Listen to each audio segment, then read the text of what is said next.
So look, here's what's happened. I just tried to look up caramel hobnobs and I couldn't find them. I mean, that's bullshit, isn't it? I've come in early to talk about this. Though, Sam, I did find they seem to be doing sticky toffee pudding hobnobs. I was thinking of caramel digestives. That's why. STP hobnobs. Hold on. There's caramel digestives. It's completely off the mark there. Still a thing? There you go. Classic caramel. Oof. Oh, they're good, mate. I'm telling you. Look at this. Someone's selling them on eBay for £32. Okay, I'm guessing that these are no longer available based on this lark. Oh no, I can't even.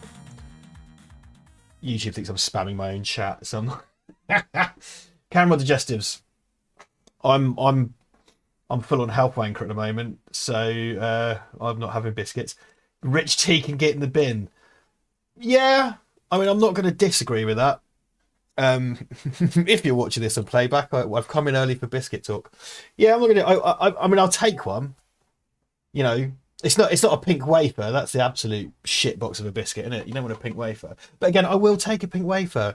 I mean, a biscuit would actually have to be made out of poo for me to not want it. But you know, we know what the shit ones are. Let's be honest. I'm quite partial to a mint Viscount. Anyway, as the arbiter of good taste, I'm just going to have some Cherryade and vodka. Sugar-free Cherryade, obviously, because my life is really dreary now. But that's what we've hit upon, so not to worry. I hope you're doing all right. I hope you've got your choice. If you've got a choice that you haven't chucked in the hat, please do. We'll have a quick review of choices as well. Aiming to get up. Well, yeah, I'm quite early. I'm aiming to kind of kick off about 7:15, mostly because Alan Partridge is on at 9:30. I'd like very much to watch Alan. As you probably may have gathered. I don't know. One of my favourite expressions, if you've upset your girl, you're not getting Twixes in your lunch tomorrow then. Amazing. Oh, I'm sorry it's been made redundant. I'm sorry to hear that, man. Jesus Christ. Yeah, I'm really sorry to hear that, dude. I hope tonight takes the edge off a little bit. Fucking shit of them to tell you on a Friday. Typical fucking work, isn't it? Sorry to hear that, dude. Well, let's have some merriment, you know. In the meantime, instead, I'm going to drink my Cherryade. Oh, you're not getting made. I'm sorry, this is not getting made redundant. I misread that. I haven't even started drinking yet. Well, that's good news. That's fantastic news. Again, weird to tell you on a Friday. Is it because it's the opposite of being made redundant? You are supposed to tell someone on a Friday. Is the polite thing to do. Good for you. All right, that's good news. Fair play then. No need for merriment. Or lack of merriment. I've been editing some stuff that I don't really like today. That's what I did.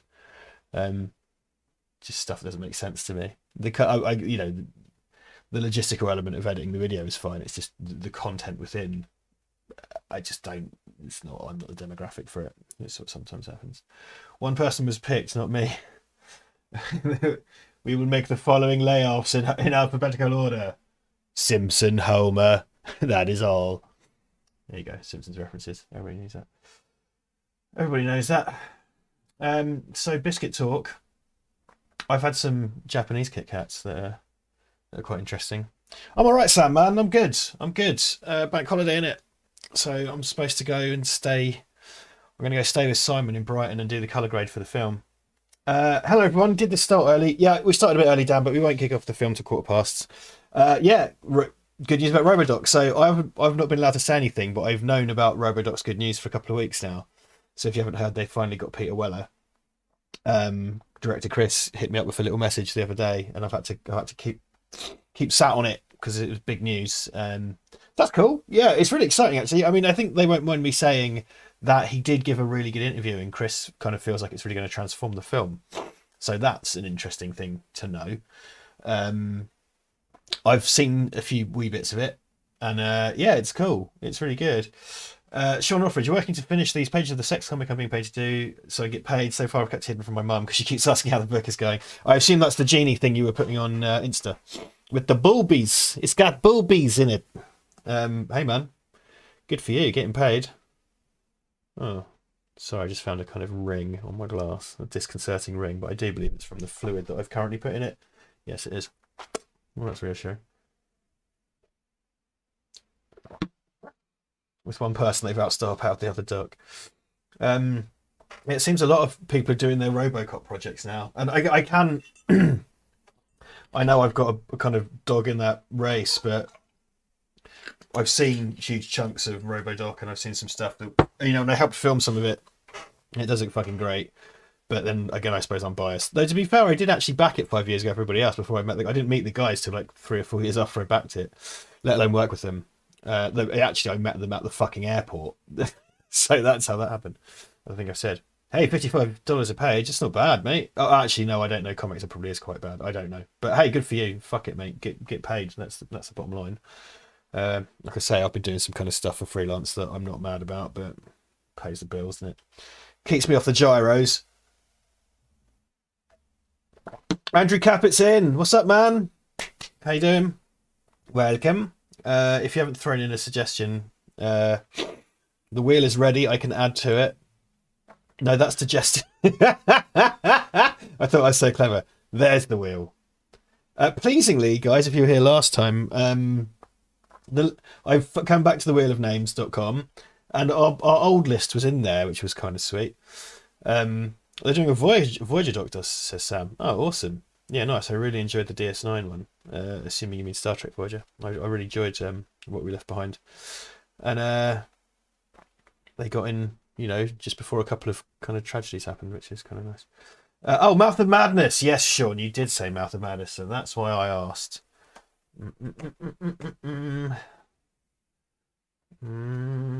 Yeah, good shout. Love that that's on YouTube. I've watched that YouTube copy as well, and it's like a fucking 1080p version. I'll just put the Mouth of Madness in the Mouth of Madness. Yeah, anything that's missing, I might just dip over to Patreon and make sure I haven't missed anything else. So do talk among yourselves.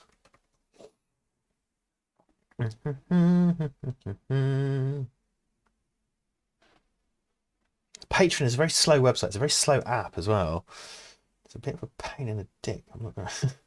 I shan't lie. Phil and Mark can't make it. That sucks. And actually, the announcement for this is quite far down. Private watch party. So Sam said Lake Mungo, which I've put on. Army of Darkness from Dan. Fucking awesome choice. I put on. Port Annalise back with Raw. That is in there. Yes. Deathgasm from Michael Kingston. That is in. John Moose the Killer says Omar. That is in. The Hitcher says Andrew K. Hey Andrew, that is in. Floyd put in 3. I just chose 1. I took Zombie Flesh Eaters just so it's fair because everyone else has 1. Lake Mungo. Philip Casey said Bullet. The Steve McLean classic Bullet. In the Mouth of M. Yeah. It was I could move this across for reasons of good taste, but I shan't. Roy Lake. Hello, Roy. Have you got a movie, Roy? You want to chuck him? It's got to be on YouTube, mind. We put it into the Wheelo names. Are we about 7 o'clock? Okay, bang on 7. So this is the official time. Hopefully more people will come to us. I will kick the movie off about whatever it is, about 7:15. Okay, Roy. No wazzes if you're not fussed. I'm pretty happy with all of those, to be honest. That's a nice selection of stuff. I've never seen Lake Mungo, Mr. Sam Montgomery, so I'm going to have to go and have a butcher's. Also, we should say hello to those who cannot make it, because they have kindly just let us know that they can't make it. So, and that was Phil Rob. Hey, Phil Rob. Sorry you can't make it, dude, but enjoy the catch up. Mark Jones as well can't make it. So hey, good. Cheers for letting us know, Mark. And I hope you watch it and catch up. Big love to you. Big shout outs to you because you can't make it. I wonder what the film will be. Strange ads on wheelofnames.com is a strange website because it definitely is a utility, but it has those sketchy looking ads on it, which I feel like, you know, not so sure about that. Cannibal the Musical is on YouTube. Fingers crossed for Raw or Mouth of Madness. There's like a choice. Rob's here. Hey, Rob. Rob, let us know if you've got a movie you want to chuck in. Logan, would you like me to put Cannibal the Musical on the list? I would love to watch Cannibal the Musical. It's a delight. Tell me if you'd like me to put it on the list, because I'd be very happy to. Or Forever Hold Your Peace. Rob, you got something? Rob, We need to play Among Us. God, I'd be so busy, man. We need to play Among Us. We'll do an Among Us stream. That'd be a fun one. Also, Rob, Alan Partridge is back tonight on the BBC. You'll be good to know. You'll be pleased to know. 9:30. If you have a VPN, you could use iPlayer clandestinely. Alan's on at 9:30, so I'm afraid I will be, unless the movie runs longer, which I don't think any of these will. Something came up. And Michael, I can't stay, but if Raw should win, be sure to then just listen. Oh no! No! I'm tempted to take Raw off. Guys, can we have a straw poll? Because if Annalise has been trying to get Raw on for ages, and I would feel dreadful if it came up the night Annalise and Michael weren't here. I'd hate that. So can we have a straw poll, please? My instinct is to take Raw off because the people who have had it cannot. I want to watch it too. I think it'd be a crying shame to watch it without those guys. Yes, okay. Floyd's in. Hey, Floyd. Okay, we're going to take Raw off because that was Annalise. Worry ye not. That will come on next month again. Take it off. Okay, cool. Thanks, guys. Rob Myers has not seen season 1 of this time. It's sublime, Rob. It's very good. It's very good. Okay. So we're gonna spin the wheel about 10 past, and then we'll start the movie about 1/4 past. Just give everybody a little bit of time. I'm wondering if everybody could sound off as well, because some people whose choices are here, if the person isn't here, perhaps it's a bit redundant to watch the movie. Because I know, for example, Philip Casey the senior, put in Bullet, but if Philip's not here to watch it, it might be a bit of a waste of time. I don't know. It is a great movie. I'm not nothing on Bullet, but we'll wait and see before we spin the wheel. Floyd, I just put one of yours in because you had 3 and everyone's just put 1. I hope that's okay. I put in Zombie Flesh Eaters, but if you'd rather have Suspiria or Demons on there, tell me and I can swap it. You very astutely pointed out we're making a Giallo type movie, so you went in there with the good stuff, which I appreciate. Deathgasm for Snorlax. Yes, I am. Omar, you were the killer, weren't you? I seem to remember. Everybody's sounding off, so that's good. Was it important stream? Yes. If you want to take the time to ask me any other random shit, we already had an AMA this week, so a lot of you are watching me for the 3rd time this week. So I imagine you're experiencing some kind of Jackson burnout, which I can absolutely agree. I can believe in. You know, there are people who would pay to not have to see me 3 times a week. So there you go. Zombie Flesh Eaters is called by me as I recently bought the Blu-ray. So Floyd, the score, Fabio Frizzi's score to Zombie Flesh Eaters was one of the ones I sent to our composer for Type 2 Bleed. So I love the Zombie Flesh Eaters kind of theme. It's amazing. What if we all added 5 hours of the TV miniseries The Stand?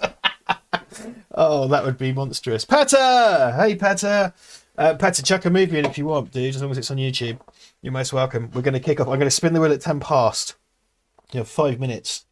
Omar's got a dodgy shoulder. Yeah, dude, I'm sorry to hear you're struggling there, man. If it's in any way a lighter, to cheer up anyone who's feeling a bit kind of rough at the moment, I tend to get in spring, I get my hay fever, kind of my allergies manifest by, I get coughing fits. I get really tickly throat, so I don't take any history, and it always sneaks up on me. And it's been rather problematic in the pandemic, because if you have to start having a coughing fit in a public place, which has happened a few times, people think you've got the Rona. And luckily I had a mask on, but I started having like this kind of wheezing fit in Sainsbury's, which I managed to conceal, which really freaks people out, understandably. I've been out on jollies before I started having fits, and people just walk across the street to avoid you because they don't want to get the plague, which is fair. Andrew K, I watched The Stand in one day last year. Respect, man. Jesus, yeah, I love that. We filmed Mick Garris, who directed The Stand. Actually, I watched some of the new version, which I watched the pilot for the new version, which I didn't mind, but people say it just sort of loses its way quite rapidly, so that's difficult. Now, I'm Snorlax. I developed hay fever last year. This is the thing. I didn't have it at all till I was like 26. Then suddenly I got it really aggressively. It seems to have leveled off a wee bit. But yeah, Andrew K watched the whole Stand like a mad lad, like the maddest lad. Like you hear me sniffing? Christ, it was on last night as well. I was just sniffing away and drippy nose. It's bloody dreadful. I just feel like fucking You know, I just feel like I've permanently got a mild cold. Oh God. Yeah, I need to get some antihistamines so people don't think I've got the plague. Yeah, see, Roy, you know, hay fever sucks. Been coughing myself a day with it. It's a fucker, isn't it? The first time I did it, I got a big like elephant man eye. It was crazy. I get dodgy looks in shops when I have a coughing fit. I only have one functioning damaged lung thanks to pneumonia. Jesus, Floyd, I'm sorry to hear that. Fucking hell, mate. Yeah, so you know then, you know what the way it is. Uh, yeah, I'm not putting in things from Prime, guys. Sorry, just because there's no way to guarantee that everybody has it. So stuff on YouTube, we can guarantee that everybody's got it. Or archive.org actually, or anywhere else. Like if you've got something that's on Daily Motion or whatever, that's fine. Sure, and they decided to do a Lost Style flashback and flash forward thing, then dropped it after 4 episodes. Felt like it should have been 3 seasons and just one. Ah, yikes! Yeah, I heard the time. My brother watched it and he was most displeased. And the time skippy thing was one of the things that jarred him the most, I think. Hey, I've just got you guys looking at the wheel. Let's bring my bloody let's bring my face back. Hi, yeah. Did you miss me? I'm back. Just started rewatching Lost 2 days ago. Yeah. So I didn't watch Lost. And my little brother did. Do you plan on playing the Resi 8 demo? I'm Snorlax. Could you now? Is it out yet? Because I just got bored with trying to keep up with it. Because the multi-format one, is it out now? Because I will do. I played the Resi 7 demo and I played the. Did I play the Resi 7 demo? I don't think I did. I played the Resi 2 demo. If it's out, then absolutely I will. And I'm highly likely to buy the game as well. I thought Resident Evil 7 was great, but the only mainline Resident Evil I've missed really was Resident Evil 6, and with good fucking reason. Resident Evil 8 demo PC. Demo tomorrow PC and Xbox. Jolly good. Okay, mate. Yeah, I will do. I'm going away for a few days actually. I'm going down to Brighton to do the colour grade for Touchy Bleed, but yes, I will. Because yeah, I'd be mad not to, wouldn't I? And it's a game I do sort of want to get. So, all right, 1 minute. I'm going to spin the wheel in 1 minute. So speak now, forever hold your peace. Please consult the wheel. Please consult the list. Make sure I've got your. Oh, hold on. Make sure I've got your pick on there, up here. Before we continue.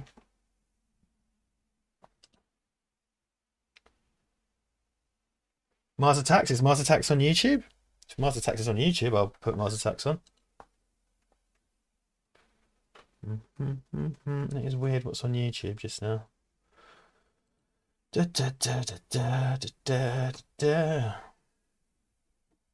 yeah, no, not for free. Sorry, man. Might be quite weirded out by what's on there. Okay. Right. Have we done Manos: The Hands of Fate? No, we've not. If not, I'm nominating it. It should be on YouTube. I've never actually watched Manos: The Hands of Fate. I'm, of course, very much aware of it. So, Peta in with the 11th hour suggestion. Manos: The Hands of Fate. Yes, there it is. There it is. I'm not going to lie, because I've never seen Manos. I've heard so much about it. It's the original kind of bad movie. It isn't, but it is. I'm kind of down for Manos to win. I'll chuck that on there.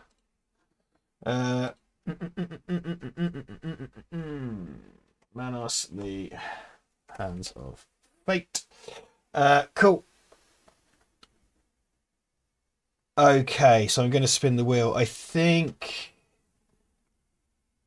I do. Yeah, I think anything premium, anything you have to pay for, we're not going to do. So I just want to guarantee that everybody can watch whatever the thing is.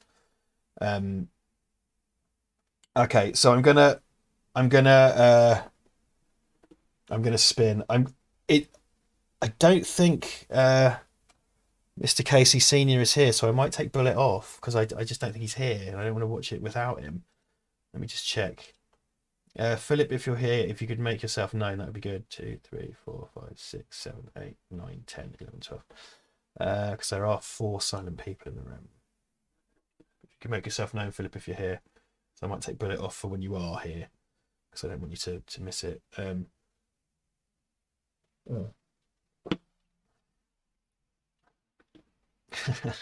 Foreigners on YouTube, PSA from Andrew K. Cheers, Andrew. Good to know. I would quite like to watch that actually. Okay, I don't think we've heard from. But no music related candy, but I won't. I'll provide the link so we can all sync up on the same platform. We tried to do it picture in picture, and despite the fact these things are on YouTube, we got copyright claimed and shut down. Even a really low quality copy of Dreamscape. So I'm going to provide the link, and I'll count you in, and we'll all go together. Yeah, because annoyingly, YouTube still claimed it, which doesn't make any sense. But fine, whatever. Okay, I'm going to spin the wheel. Everybody ready? I'm going to spin the wheel. 5, 4. Oh, let me just. Do you know, it bothers me that the wheel's not central though. Okay. 5, 4, 3, 2, 1. Oh, in the mouth of madness! Right. Okay. Well, look. That's been requested a bunch. I'm sure Sean's going to be happy. So we'll take that off. In the mouth of madness. Well, there you go. A bit of JC, man. I'm sure we've got no complaints. I think this is one we all, well, not we all, but I'm sure a lot of us are fans here of In the Mouth of Madness. Sean's been throwing it in for ages. I think Dan might have thrown it in once as well. Marco Marin, I did not know your favourite colour is blue. It's Sean's now. Okay. Andrew, no, we don't have we used to have a version of Wheel of Fortune, didn't we? I think we used to. I think mostly we know Wheel of Fortune just from the cultural penetration, lol penetration. In the mouth of... Okay, so what I'll do, In the Mouth of Madness, I'll give you all the link. So everybody just get your copy queued up and we'll get ready to go at 1:15. This, astonishingly, like, because this one that's on YouTube, it's a fucking Blu-ray rip, man. It's like a good... it's like a good copy, and it's in 2351, I think. Floyd Dillon says you can't go wrong with a bit of HP Lovecraft weirdness. You absolutely cannot, Floyd. You are absolutely correct. So I put that in the chat. I don't know if YouTube's going to censor me on my own fucking chat, because that has happened before. Having the temerity to try share a link and just see if that's popped up. Just let me all know that you've got the link, guys. That would be useful. Otherwise, I'll just have to put it in the description. But how exciting! Cool. Yeah, this is such a great movie. It's the really good. I suppose you could call it kind of late stage Carpenter. It's, you know, one of the best things he did at that end of his career. It worked very good. Okay, so everybody, we'll kick off at 1:15. Well, it's in about a minute. So just everybody get queued up. I'm going to make sure I've got my sound so I can hear the... Well, it's rather confusing for me to hear the film. But, yeah. I think this feels like a crowd pleaser. Let me blow some dust off my collector's edition of Mouth of Madness, says Petter.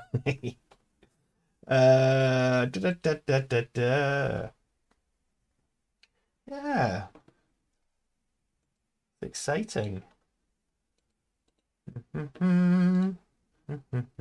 I did say before that I'd done seen Mortal Kombat, and it was not good. It's copyright blocked in the US. Oh, fuck.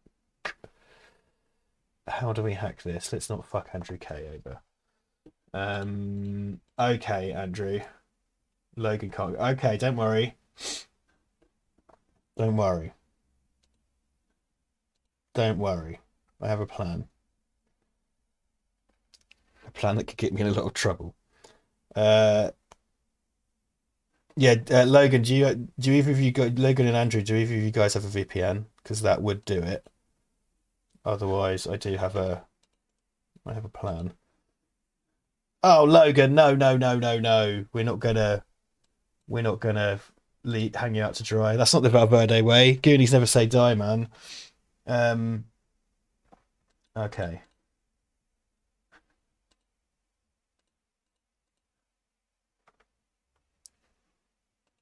Right. Talk among yourselves. I'm going to make...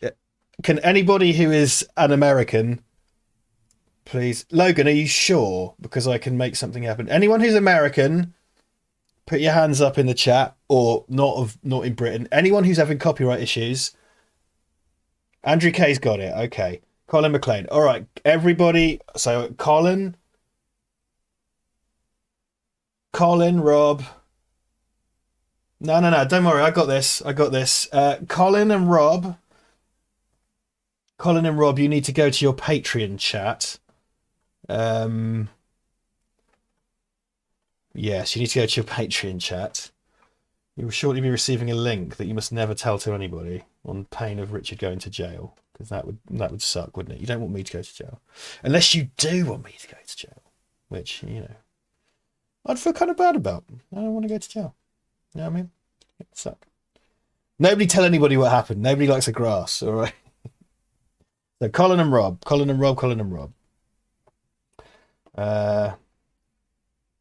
Andrew's sorted himself. Logan's off. Okay, Logan. God bless you, mate. Don't worry. Val Verde takes care of its own. We're not the worst dictators in the world. I mean, I'd hesitate to call us the best. Slight delay to the start of proceedings, but that's fine. I hope you guys don't mind being delayed slightly. For the sake of helping our friends.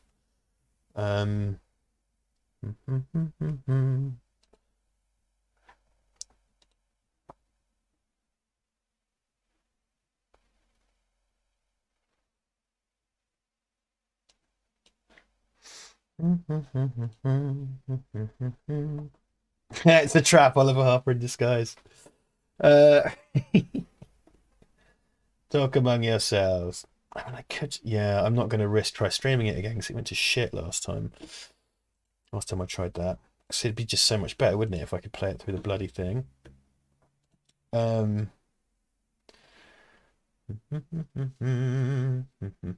Right, let me go to Patreon. I'm going to start a little thing. So we had chat, please. Let's create a new chat.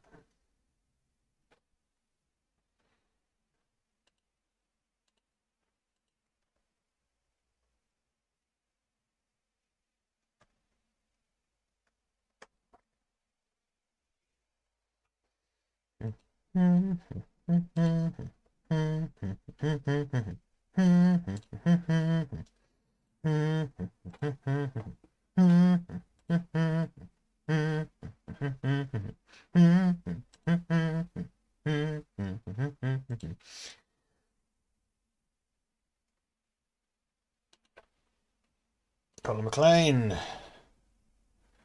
Very good. Right.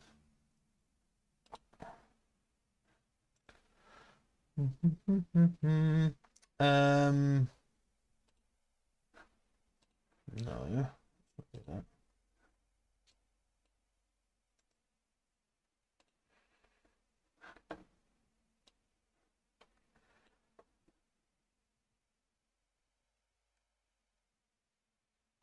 Okay, I've found a. I've created a solution, my wayward sons, and I'm going to have a link for you in just a few moments. Oh, Colin, don't worry.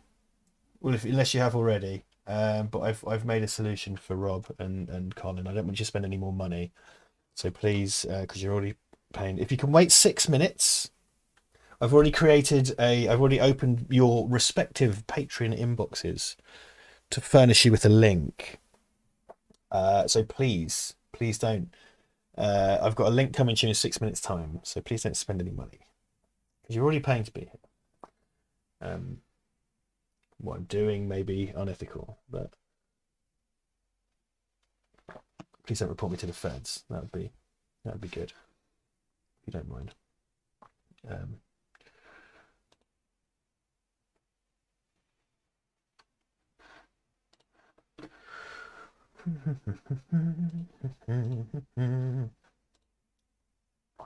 Ethics are for wankers. So did everybody have a nice day?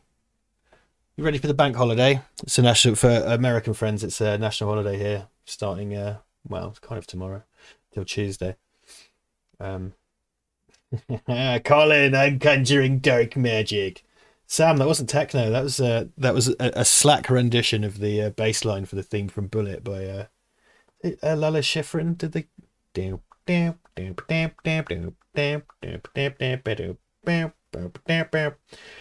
This is Cherry Aiden vodka. So there you go. That's me. Did you guys see Sam Neill's James Bond screen test on YouTube? Yeah, I did. That popped up on my Facebook thing recently as well. Actually, interesting. I mean, he certainly looked the part. Big, you know, it's it it's I'm a big fan of Sam Neill. I found it very interesting to watch, but I'm kind of unmoved by Bond as a thing generally. So, which is on me. That's my problem. Colin and Rob, I hope your broadband is decent enough. Should be. It should be.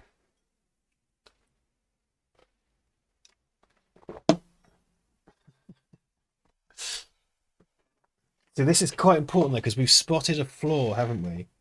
We've spotted a flaw in the private watch party system, because we were kind of golden with YouTube before, but then there's territorial locks.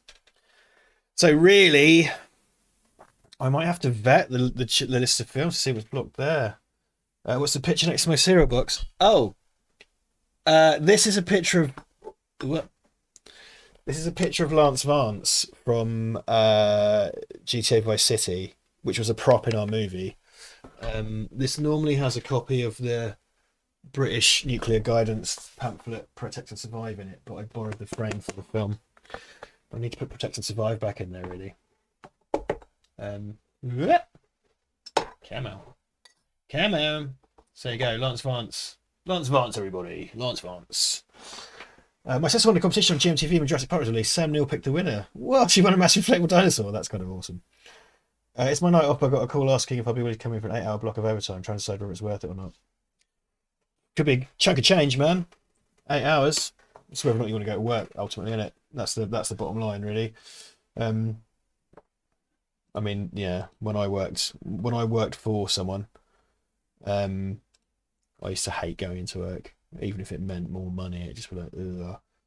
Richard, have you noticed if you had any novelty hand puppets, your bedroom could look like a mid-90s Irish children's television programme? Well, kind of zig and zag situation. I'm all about that. Do you have to get that cleared to use an image from other people's IP? We're hoping not. We kind of feel like for a film of our size, it's not really going to make any money. It won't be an issue. I did think about that throughout, because just on virtue of being in a computer museum, there's other people's IP fucking everywhere. But we're not really going to sell the film. It seems unlikely and stuff. So let's hope not. And then if we do, when we make the next one, we won't. So that's it really. Who's to say? 2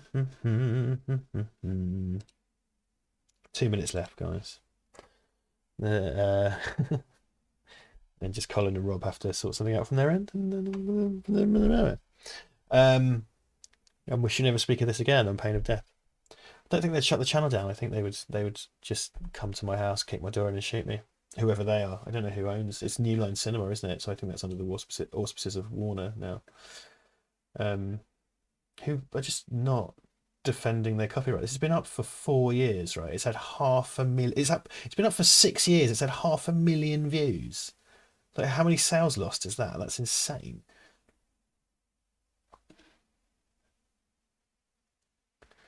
Yeah, Jeff Goldblum, Jeff Goldblum played his set at Glastonbury as well. Here, when I was there, I managed to miss it because I was hungover. If Stephen Crowder is still on YouTube, I'm sure you're good, Logan. He's good, Richard. Oh, he's such a cunt.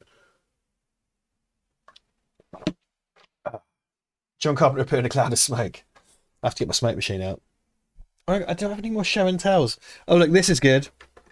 This is the here's an exclusive. This is the Type Jubilee production stapler. It's shit, so we barely used it. That's true. Here are some Type Jubilee production batteries from Panasonic. We did use Duracells as well for the production. Those are all of the Type Jubilee props that are in my vicinity at the moment. Like I said, the Type Jubilee lens and the Type Jubilee hard drive. That's kind of it, really. The Type Jubilee knife. My nice little whoop. Not used for work. I had to take this into 10 Downing Street. No, it wasn't. I had to take this to the House of Parliament once, because I had to take all my filming stuff to the House of Parliament, which included screwdrivers and stuff. And I had a big bag full of light stands and shit. And there's coppers at the front, and I just wheeled my bag around with the people we were with. Just kind of went, "Hello, I'm a filmmaker. I have lots of sharp, pointy things here that I need for my job." And they were like, "Oh, can we see them?" And I was like, "Yeah, absolutely."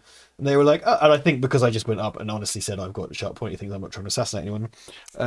They were kind of groovy with it and let me keep them, I think, because I needed them for like the bloody tripods and screwdrivers and shit. Can I have the battery, says Sam? Might need them, mate. Might need them. I had KFC for my tea tonight. Ordered an extra contingency piece of chicken in case one of the box were small. They were both massive sods lower. I re-listened to the Val Verde Commander commentary this week. You should fart by accident in future commentaries. Brilliant comedy. And I like the James Bond toilet thing is one of my favourite. Val Verde moments. I still find that really. It's Duncan's Daniel Craig voice. Richard, are you doing music for the movie? No, I don't compose music. I'm not musical. Liam Taylor from Conversation Hat is, and I approached him with kind of what I wanted. Okay, what we need is ready. Specifically, I sent him kind of Goblin and Fabio Frizzi's scores, and he got it and he's nailed it. So I'm really excited for Liam's music. But no, I'm not. He's doing the whole sound mix actually. I'm not a musically inclined person. Okay, Rob and Colin, please go to your Patreon inbox. Burn after reading, please. We should never speak of this again. Once Colin and Rob have checked in with the outcome, we'll continue.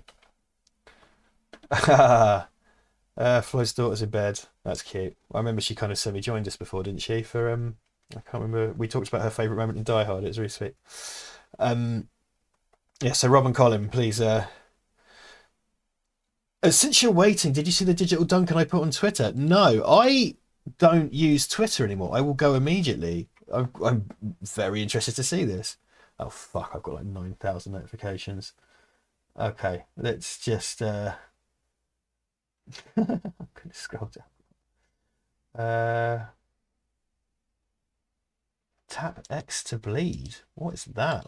Who has a? Ah! Oh, crazy. Oh man. Oh, Rob, fucking hell, man. Imagine all the. Oh, Jesus. Imagine all the horrendous things we could do with the Digi Duncan. Fuck, man, that's so good. We are. I know Duncan said to you endlessly. We are going to get in touch with everything we need you to see, Rob, because I'm just finishing the rough cut at the moment, and then we can get on. Fucking Digi Duncan, you got the hair. You got the hair, mate. That's God. That's quite spooky, isn't it? Jesus, I'm lucky I found that so quickly.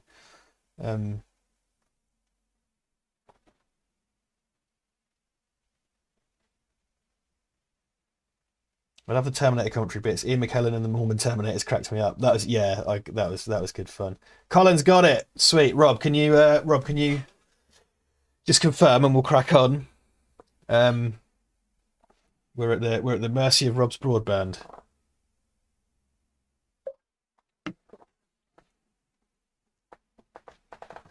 I haven't had Cherryade in years. I had a weird impulse to buy Cherryade every week. It's a proper childhood drink. Digi Richard looks like a chunky Asian. Is Digi Richard on Twitter as well? Did I miss Digi Richard? My inveterate narcissism leads me to go find it. No,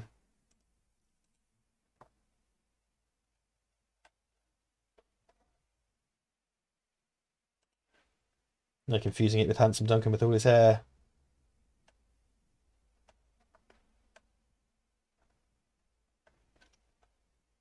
God, yeah, I had to bail out of Twitter. It was too bloody horrible.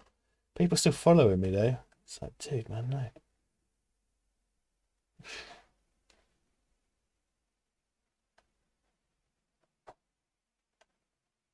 no. Okay.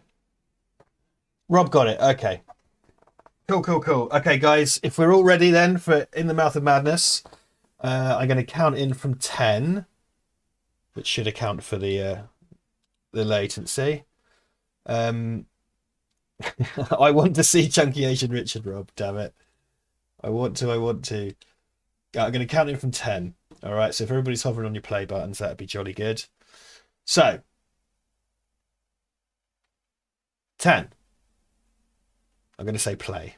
9, 8, 7, 6, 5, 4, 3, 2, 1. Play. I'm Snorlax wants a Digiduncan, which I will summon immediately. Right, next month, guys, we're gonna have to have a good old think about. Checking things are viable for every country, aren't we? I think that's okay. Mr. Snorlax. There you go. Whoa, crumbs. That's okay. Right, let me have that link. Deepfake Duncan.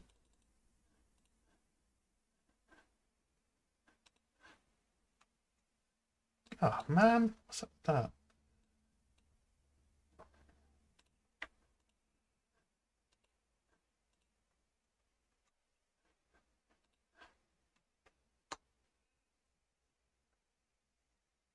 There you go. Yeah, Floyd, it's crazy. It's a fucking Blu-ray rip, dude. It's the maddest mad thing, and it's been up for 6 years. It blows my mind, and it's in the proper ratio. Like, do you remember when we watched Tango and Cash? I paid for Tango and Cash on Amazon, and it was in the wrong ratio. It's crazy. Yeah, great music, really good. I love this open because all this stuff it does really good. Like it's all the imagery of journalism in the press and of print. Which I really love. And there's all these great like Heston and John Glover and stuff like, and obviously Prochnow, like great fucking great casting and in some quite small parts as well.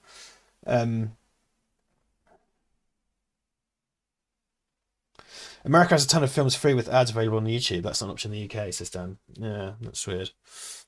It is odd. It's a kind of magic of VPN, I suppose. I mean, if any of you guys use Norton antivirus, I mean, well, the Norton 365 I've got comes with a VPN. It's kind of useful. Kurtzman, Nicotero, and Burger, baby! That's the Special Effects Dream Team. It's just such a great movie. It's really overlooked. I mean, it's all the way up there, isn't it? It's all the way up there with the best Carpenter stuff, I think. And kind of weirdly overlooked. Marco Maron, what are you talking about? 4x3 is the purest, most glorious form of British entertainment. I stand corrected, Marco. You are correct. You're a photographer. You would say that. Fucking photographers. Gary Kibb, who photographed this, also did like RoboCop 3, but he did like I think Escape from LA definitely, and Prince of Darkness, and I think the latter like Vampires and Ghosts of Mars, like the latter Carpenter things. I love John Glover, by the way. John Glover is one of my favorite actors. I think he's so fucking brilliant, and he's just so like owns every small part he has. Um, Berger and Nicotero versus Gillis and Woodruff. That is quite a lineup, man. I'd like to see that beat him up. That's what Snyder says.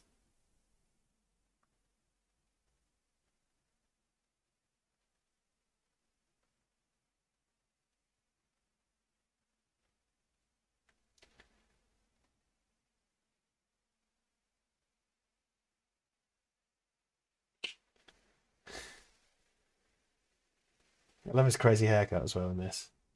Look at, I mean, because that location is amazing. I can't tell if I don't think there's matte painting there. But it's fucking amazing. And that shot of that kind of, it's the Kubrick thing. Carpenter loves fucking ultra wide. So you can see the barrel effect on all the straight lines because he loves to use those ultra wides. He does it in the beginning of Escape from New York as well. That same thing. And that was of a kind of traveling thing. So you kind of see the kind of what, because he shot everything in CinemaScope, I think. Um, that's not Ted Danson. It's Richard in his orderly outfit. I find that quite flattering, Sam. That dude's pretty like hench, isn't he? Oh, he did that just as I did it. I'll take that, Sam. I'm very happy with that. See, Carpenter like, see what I mean? You see how it's kind of distorted because it's just like a fucking wide lens, and I guess that's like a Steadicam thing. That well, I don't know. It's more kind of straight sort of truck, though, isn't it? But yeah, I love when you have a location like that that kind of gives horizon lines to a frame. I just it looks so good. There's so much fucking depth to it. Sean Northridge, if I remember, this is a power plant or brewery that always gets used as a mental hospital and stuff. Okay, makes sense. Adds up. It's not quite a fisheye, Sam. Fisheyes are better. Any guess on the focal length? I wouldn't care to guess the focal length simply because I've always worked in digital. I don't know how lenses cropped or were full frame on film cameras, and this is like a yeah. I'd feel out on my depth. I mean, if I wanted to get that look with what I've got, I would put a 14 mm. I'd put my 14 mm on a full frame because that does distort. I used that effect deliberately on Touchy Bleed for that exact reason. But I do feel a bit out of my depth there, Petter. But I'll give it a swing. Give it a swing. Yeah, using skate. The Beastie Boys used fisheye lenses constantly. It was using in skate vids and stuff all the time.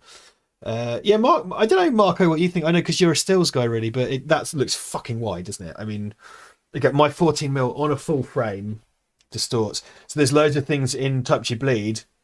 Duncan interacts with the computer. So what I did was I shot the computer as an empty plate, and then on the film camera or the digital film camera, the movie camera, and then I got a DSLR pointed at Duncan with a 14 mm on it to distort his face to make it look like he's reflected in glass, and then I comped that over. So I took advantage of that distortion effect and I enhanced it actually. Yeah, yeah, I 14, 16. Yeah, fisheye's bananas. Like fisheye's super, super wide. My church is using a fisheye lens to live stream masses. I have no idea why.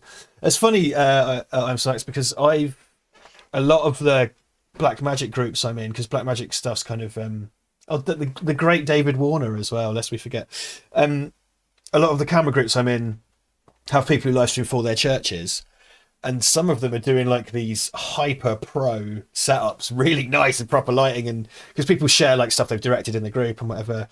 And then a bunch of emotionally unbalanced arseholes tell them it's rubbish, which is the worst part of those groups.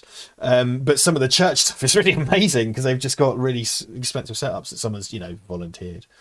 I need to read Rob's comment. Is this when he comes back from the Event Horizon? I'm guessing not because he's got eyes. But yeah, the kind of the Sam Neill craziness duology.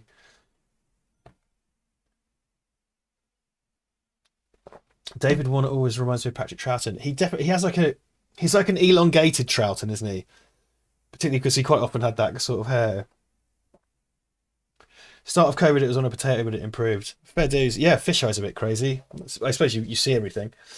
I've done a few of those broadcasts. The Computer Museum is where I do broadcast style things. I've not really done much. I haven't really done any broadcasts, but I've done things as live for Computer Museum because they feed multiple cameras into like an Atom. An Atom is like Blackmagic's switcher, so you're kind of vision mixing. So it's quite good because I'd have one static over there, and I'd be panning on one, and I'd be live mixing them into a hard drive. It's kind of cool. It feels like you're doing broadcast. Marco Marin, David Warner, of course, his most famous role was in TMNT2 as Professor Jordan Perry. Rob, you're right. He does come back with all his hair all bald and fucked, doesn't he, with eyes? I stand corrected. I apologise. I think the Event Horizon kind of reassembles him, doesn't it? It kind of reconstitutes him.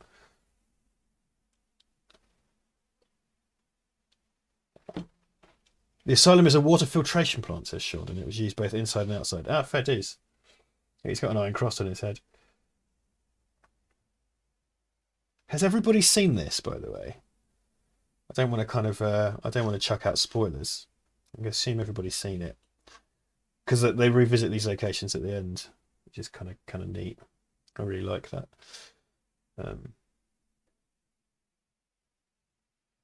Yeah, Sam's not seen it. Okay, well, I won't spoil things. Many times, says Andrew. Very good. I do love the look of this. It really has that vintage Carpenter look, doesn't it? He always used like really inky blacks and stuff. Logan W, could Event Horizon be a good candidate for a legitimate remake or revisit? I can't remember if I talked about this on the watch party. I think it is because it is good. It's the best Paul Anderson movie, which for me is damning something with faint praise. But it is good, but I think it could be better. And yeah, frankly, I don't think Paul Anderson's work deserves any kind of sanctity, considering, he's the fucking king of remakes of franchises, isn't he? According to IMDb, Carpenter used Panavision, Panaflex Gold 2, Panavision E series, and Cook lenses. If that means anything to you, says Floyd. Not really, man. Because I wish I knew, but because I came into all this long after film had ended, and I've not worked at that level either, really. So it doesn't. But Carpenter likes his wider shit shots, doesn't he? So that makes up. But good researching, mate. But yeah, I feel like the concept is there. Who do you think could be a good candidate to direct? Says Logan for Event Horizon. It's tricky, that, isn't it? I just feel like I'm not up to date with my modern directors and who would be appropriate. Because I'd quite like to see like the Nicholas Winding Refn version.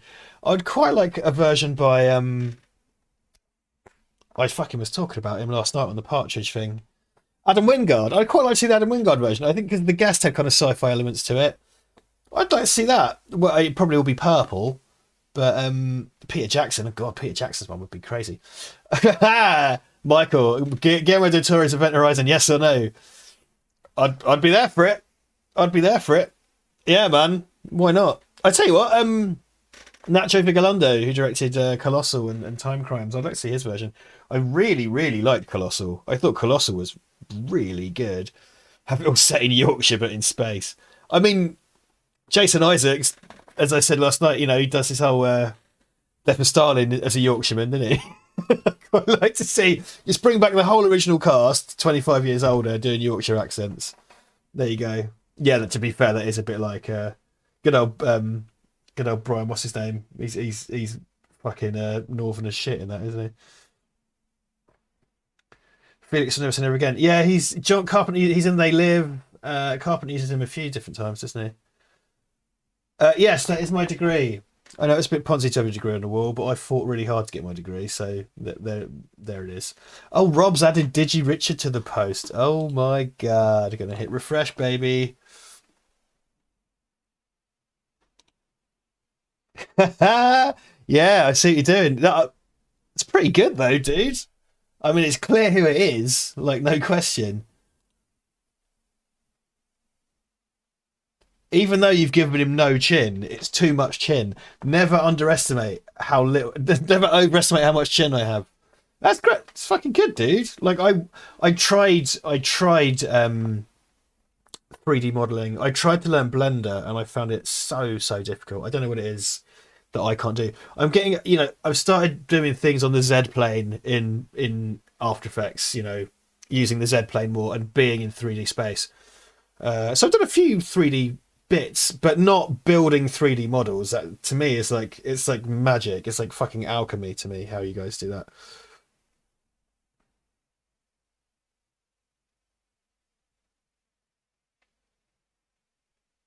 Dan Lars, Jason Sudeikis in Colossal's performance of the year for me. That was a revelation. He was outstanding. It's a really, really good portrayal of a highly toxic person.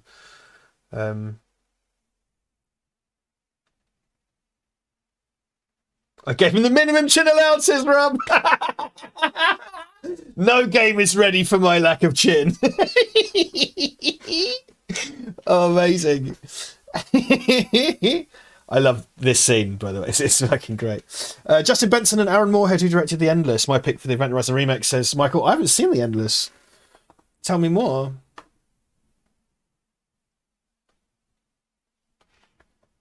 So Sean is asking if Sam Neill's wearing a syrup. A wig. I don't know about that.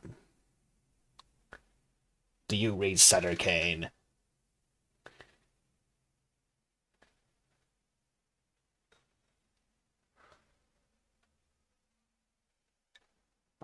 Such a brilliantly bonkers movie. See, that guy, I can remember his name. He did blaxploitation movies. He's in Bill and Ted. He's in all sorts of stuff. I had to break the seal. What did I miss?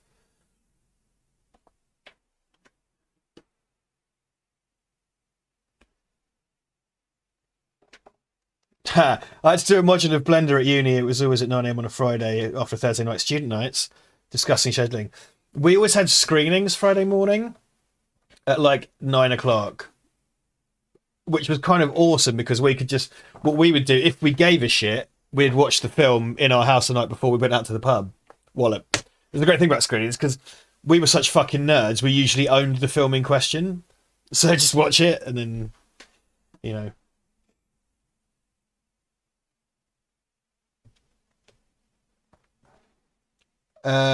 Some Logan W. Alien 3 is such a ballsy entry, it would never make it today. I love it because it doesn't care if you like it. It's an anti-fan service. It's thematically deeper than the other entries.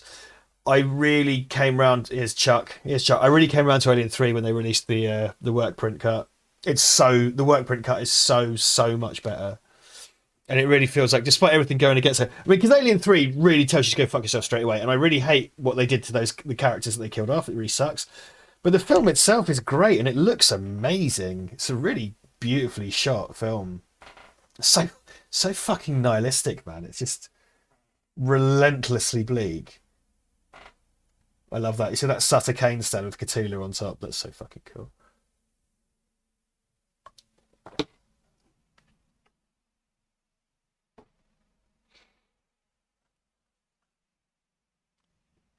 Yeah, Alien Resurrection can kind of fuck off, to be honest. Of Logan, you talk about a project to upgrade the effects on Alien 3. Oh, crazy. Cool. Tell us more. Because, yeah, some of those kind of green screen puppets that don't look so good. But, a lot happened. It's understandable. So this is the thing. It's easy to forget that Carpenter did a movie with fucking Chuck Heston and David Warner. You know what I mean? Because people just don't talk about it in the Math of Madness. Sutter Kane, aka Goosebumps. R.L. Stein, I think Petty you're referring to. The great R.L. Stein. That's portrayed by Jack Black in those Goosebumps movies that I know nothing about. Though I'm old enough to remember when Goosebumps was rather popular in our school.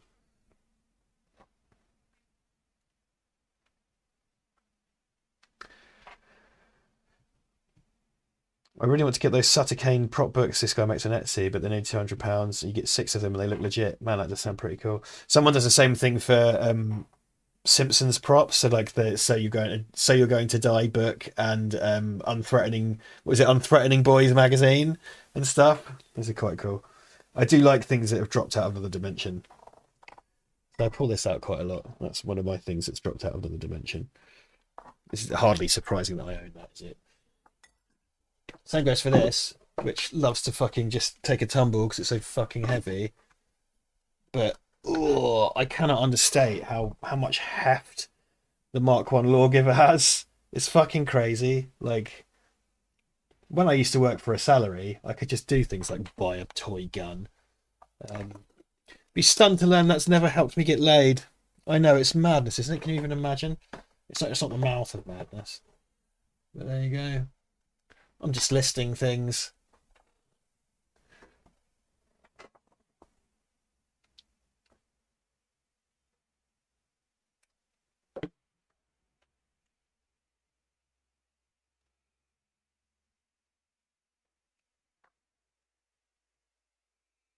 Oh, Carl's here. Hey, Carl. Where you been? Where you bloody been, Carl? I was wondering about you. Richard, favourite Carpenter film? That's quite tough. I tell you what, I think because I love Assault on Precinct 13 so much. When I was a teenager, I was obsessed with Precinct 13, Dark Star, and The Thing, and I don't want to just take one of the ones from the start of his career, but those were so important to me, those films, and I still really cherish those films. I watch them anytime. But they live, man. They live is just such an amazing bit of satire. It's so good. I mean, They Live sits next to RoboCop in terms of level of kind of like satire of Reaganism and stuff. So good, but it still manages to have so much fun. Yeah, it's tough, isn't it? But then Big Trouble in Little China is amazing. It's so much fun. I love them all for different reasons. Because I know, like, Dark Star is with Dan O'Bannon, of course, and there's a lot of wry humour in Carpenter stuff, but like Dark Star and Big Trouble just prove he could be straight up funny, which is really interesting to me because the the combination, the chemistry between him and Kurt Russell clearly was a big deal and worked so well because the thing is so fucking dour. Like, it's so dour. Escape from LA is kind of fun. Escape from New York is kind of fun. Escape from LA is really silly. But Big Trouble just fucking nails it. Like, absolutely nails it. Colin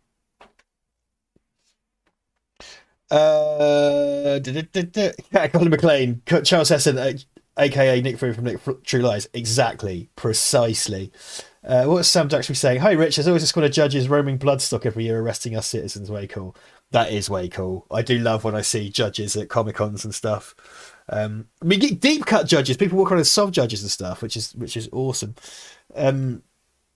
Still not seen Dark Star. It is on YouTube. Dark Star is great. I'm so Alexa. I mean, I would recommend it. Big Trump in Little China, says Rob. So, China, Big Trump in Little China. Sean, I remember hearing your stance on crowdfunding for films and stuff. What do you think about crowdfunding for comics, for or against? I'm not, I don't want to be too down on crowdfunding. Just to be clear, it's something I'd never completely rule out or anything like that. Yeah, for comics, great. I think for comics in particular, because comics, when you do something like a comic, there is usually quite often three people. If it's kind of like a British style one, you'd get the kind of writer.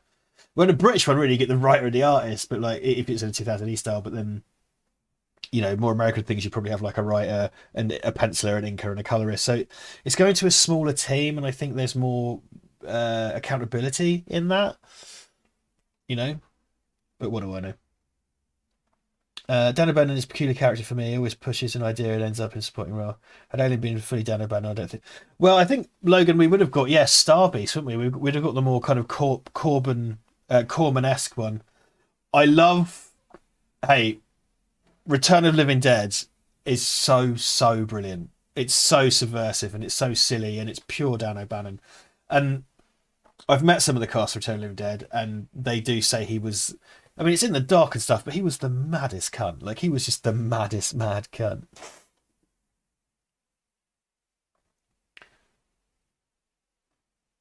Carl Goddard, the DVD commentary tracks between Russell Carpenter and Legendary, they often just banter about their friendship, and it's riveting. Yes, Carl, those commentaries are really lovely. It's really lovely to see those two together because they clearly had this amazing chemistry.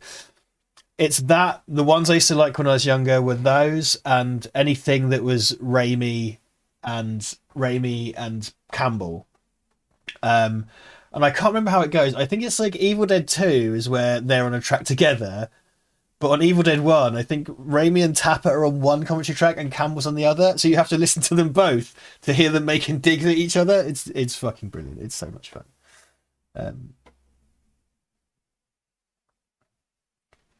This is my first $5 tip watch party. Do you and Duncan usually take it in turns? Says Music Related Candy. That's the idea. Because of Duncan's baby, it's mostly been me. Thank you for coming on, Music Related Candy. It's mostly been me because Duncan has trouble getting time off in the evenings because he's raising the baby with his wife. He did one with Martin. He did one for his film, him and Martin's film Wicked Witches, where they came on and did like a special director-actor commentary for the tier a little while ago. But yeah, as it stands, it's mostly me. I hope if you are a Duncan fan, I apologise. I think when things chill out a bit with the baby, we'll start alternating again. We had a situation, so I did it. Usually we'll take turns doing the AMA and the thing. But there's been a lot of me on Patreon recently just because he's so fucking busy. And bless him, he turns up to the first day commentary usually just totally blitzed because he's got loads of work on and he's cleaning shit off a baby all the time.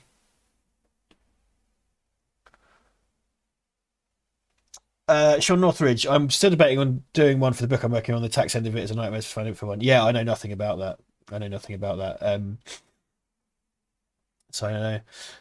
Favorite commentary, says Logan. I think probably the Evil Dead ones were the ones that made me go and seek out commentaries because they were all so funny, and I just always and they set such a high bar for commentaries as well. So I'd always kind of go find those. It was. I remember though to sort of unanswer your question. Bless him. One of the first DVDs I ever bought, as I said, was the Philip Kaufman version of Invasion of the Body Snatchers, which is one of my favourite movies, and we did do a watch party on it.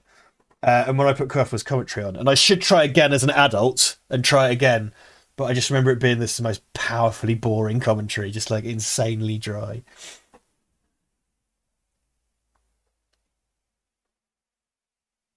Dan Lars, I find Prometheus and Covenant more enjoyable if you consider them sequels to Star Beast and not Alien. Makes sense. Makes sense. Bloody babies, isn't it? I don't hate Alien Resurrection, says Sam, but it suffers from the sort of smugness that Whedon brings to his projects. Rewatch Age of Ultron for the first time since cinemas. I can't stand the smugness. Sam, I 100% agree. I really, really like Avengers Assemble or the Avengers, but like, it's that Whedon approach where like his idea of characterization is everyone's a smug cunt. And I was quite worried about Avengers, but I really, really like Avengers Assemble. I think that it worked beautifully, but yeah, it's just I never got on the Whedon train. I never got the Buffy thing. I think if you're right, I hate Buffy, but people fucking loved it. I never quite got on board with it the way that people seem to. You're my favourite Chuckle Brother anyway. That music related candy is the sweetest sweet music in my oversized heart. Little humans require a lot of care and maintenance. Shaun of the Dead Oh, I am Snorlax. That's a Shaun of the Dead Edgar and Simon commentary is great. Really, really, really good. Lord of the Rings cast commentary. Shame there's never a Poltergeist commentary. Yeah, Logan. The Armageddon commentary, Ben Affleck asked Michael Bay why it wouldn't be easy to teach astronauts to drill and have drones learn to astronaut, and he told me to shut up. Yeah, I quite like the yeah, McTiernan's Die Hard commentary again, very, very dry. The legendary thing is the Schwarzenegger commentaries because he seems to think it's like a commentary track for deaf viewers, for blind viewers. Sorry, so he said this is the scene where I walk through the door and I put on the jacket and I get inside the car and you see the car turn the key to turn the ignition and start the car. Then I have the gun and it's just like, dude, that's not what this is. You don't need to do that. It's totally fine. That just pinged something. This whole conversation pinged something into my head. Oh yes! Oh my god! So I've never seen the film Outlaw by Nick Love, but Nick Love and Danny Dyer's commentary to Outlaw is amazing, and there are samples of it on YouTube, which are just the best thing because Nick Love directs kind of hard man Cockney geezer films. Danny Dyer, of course, is the hard man Cockney geezer. Nick Love is actually quite middle class. If you dig, I sort of dug into his background, and he's quite sort of middle class. But the commentary is like, the critics are all fucking mugs, mate. They're all fucking mugs. They don't know fucking anything. Oh, go around there, kick their fucking arses for them. And it's just these bitter men, like, shrieking about critics. It's great. I can't remember if, so I know that they're not fans of Mark Kermode, and I don't know if it's something about that in there as well. But there you go. Yeah, again. Oh, the Cannibal the Music commentary where they get drunk. That's fucking great. I love that. He talks about being I think he says like, fuck him, I've got $6 million or something. The drunk cannibal commentary is fucking brilliant. It's been such a long time. I tell you what, the thing with me and commentaries was, so I used to consume commentaries, and then when I started making them, I was less inclined to listen to them because it felt a bit like a busman's holiday. I mean, you know, what we were doing was nowhere near the actual filmmakers doing it, of course, but because Ollie had me round there, man. Like, I used to be round his house at the peak of it. I was round there 2-3 times a week, and that's before he was even paying me anything. So I was around there constantly, and it would take hours and shit. And sometimes we'd do like Superman versus Batman, and it'd be like for 3 hours and shit like that. So I just didn't want to listen to him anymore. And what I'm kind of realizing, speaking to you guys right now, is there were certain discs where I would listen to the commentaries over and over again because they were just really funny. Like, there was stuff I was really into. And you know, we were just doing dopey stuff, weren't we? We were just doing silly things. On a similar note, the Monkey Island remaster, the Monkey Island 1 and 2 remasters that are on Xbox and PC, if you're into your point and click adventure games, they have lovely developer commentaries on them, and you kind of flick a button and you get the commentary for the specific scenes, and you can revisit certain parts. But I remember, wasn't there like a Gabe Newell one on some of the Half-Life 2 extras, like the Lost Coast and stuff, or at least some kind of Valve people's commentaries? I think if I stunned everyone to silence by bringing up Oliver Harper, I'm dreadfully sorry. I didn't mean to do that. I apologise. Um, Sam, you can say allegedly. Yeah, allegedly. I should probably say allegedly, but whatever. Uh, so yeah, I don't know. And also, this is one of the sad things, isn't it, with streaming? I just binned off loads of my discs. I binned off like shitloads of discs. I just don't have room for them anymore. And certain ones I kept back because of commentaries and stuff, but they don't offer those on streaming. They don't offer. Oh, Dan Lyle says Inside Number 9 commentary has an arc over the series that serves as a new Inside Number 9 episode. That's amazing.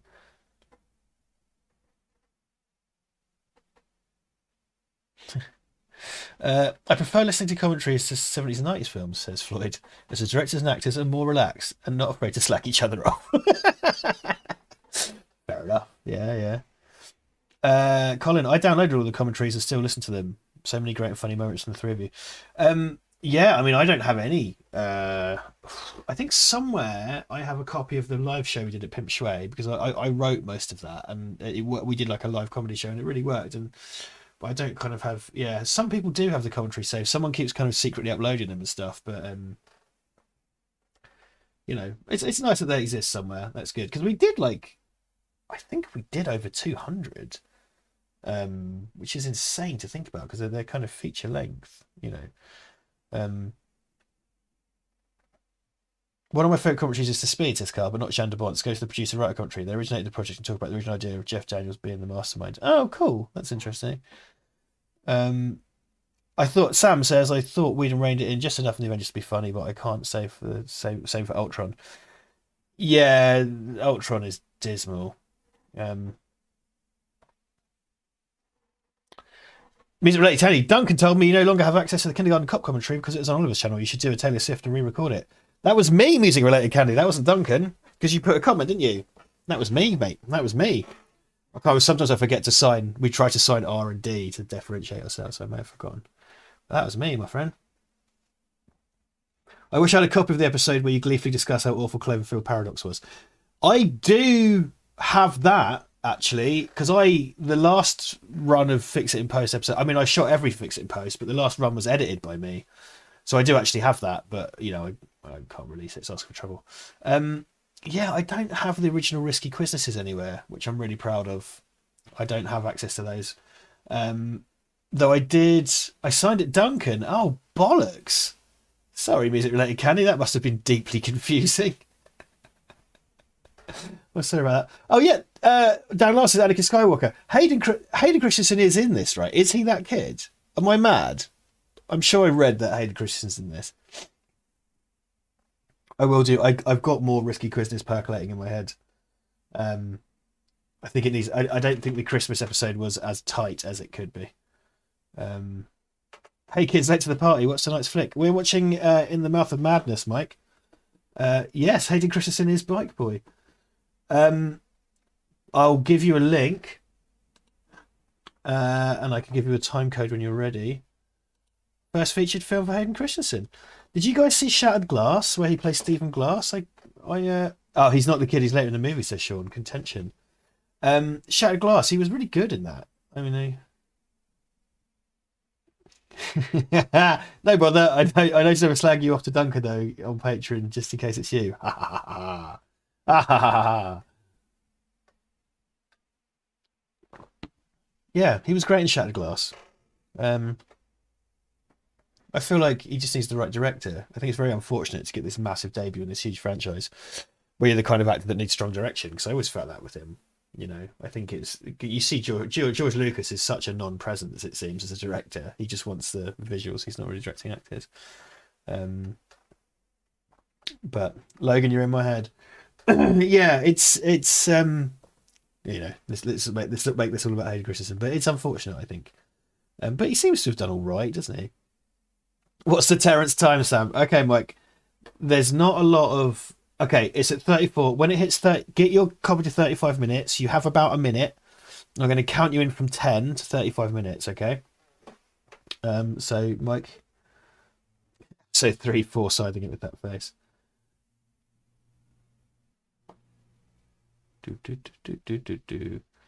Minute is longer than you think, isn't it? It's just like I'm just gonna, don't worry, we'll do it in a minute, and then I just sat there going like, oh, I can't. Okay. Dead air is a crime.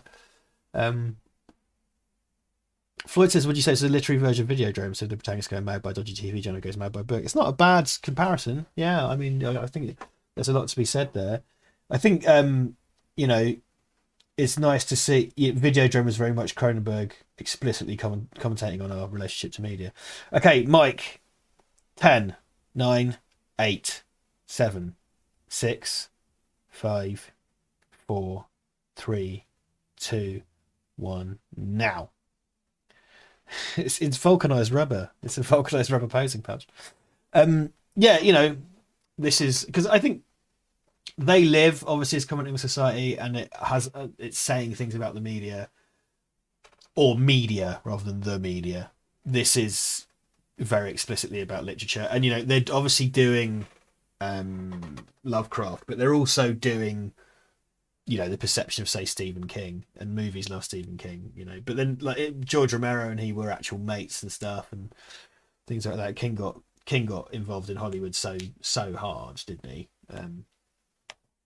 Daniel says, copy Siggy perfectly. Dude, when we're all doing this, the problem is with me and Duncan is Duncan quite often do Apple TV and I'll do like Amazon or something, and that's I think where the issue lies. But when we're all on the same platform, see that barrel distortion again because it's super fucking wide, so the street kind of bows. I do like shooting super wide though. There's something to be said for it because I did a lot of kind of not product shots, kind of like stand shots and stuff. Like I got like a really wide lens because you don't have enough space to step back and exhibition sense and stuff. Isn't this interesting? There is an episode of So You Want to Be a Filmmaker coming that's all about taxation, which you're going to be delighted to hear about, I'm sure. Though people did seem quite interested. So, hey, there you go. Or at least maybe not taxation so much, but you know, managing your finances as a freelancer. How exciting! Then we'll do something wacky, won't we? Let's do something. We'll do something a bit more fun than that. Oh, hello. What's this? Comment. Barrel distortion. Oh, look at this. Someone in the comments said they got me and Duncan mixed up. That's fair. It's a compliment. See, when that happens, it's very complimentary to me, isn't it? It's less complimentary to him when it's that way.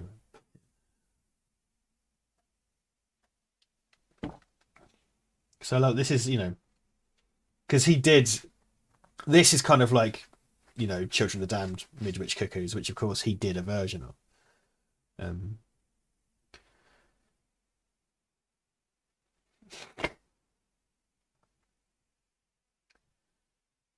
Sean Northridge, Spielberg originally wanted Stephen King to write Poltergeist, but King got weirded out by Spielberg's assistants on seeing the dad kiss a ghost.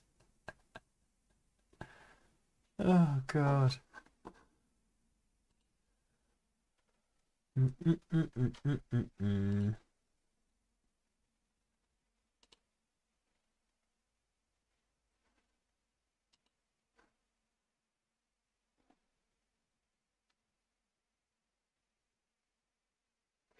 Maybe in addition to your tax episode, we'll be discussing global film subsidies and taxes censored on the global market.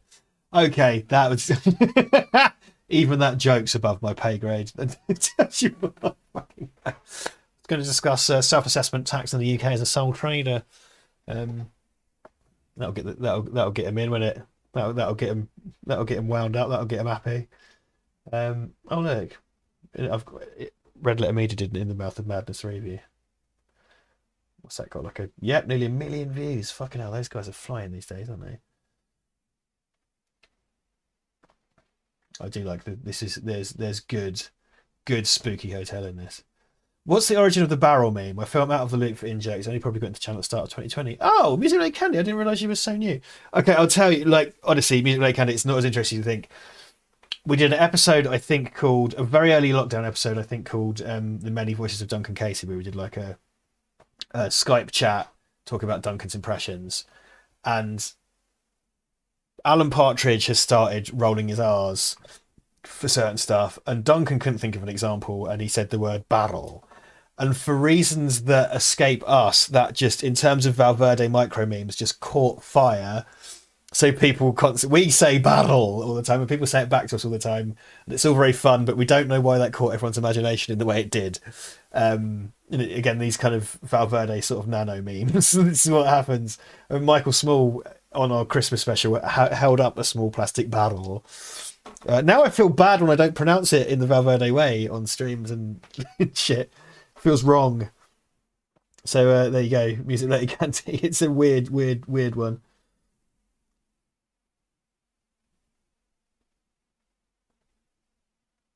Yeah, what is the old lady from? Should we find out? Let's find out. Oh, I tell you what. Sorry, just quickly before I wander off. The Masters of Horror episode directed by John Carpenter is called Cigarette Burns, and it's about, if you're not familiar with that term, that's the kind of burn that was in the corner of film reels to show you when to change the reel for cinema projectors, and it's about a guy who sees like cigarette burns on his vision, and then like reels are missing from his life, so he'll kind of suddenly find himself holding a knife covered in blood or whatever. And it's very similar to the Philip K. Dick story, The Electric Hand. And I think was it written by Drew McWeeny from Ain't It Cool News or something? It was written by a former Ain't It Cool News stuff, I think. That is similar to this. I find very much the third act of this, when everything starts skipping around and sort of going crazy and looping back. Quite similar. So going back to Floyd talking about, Videodrome, when Carpenter did the Master Horror episode, that was kind of like this.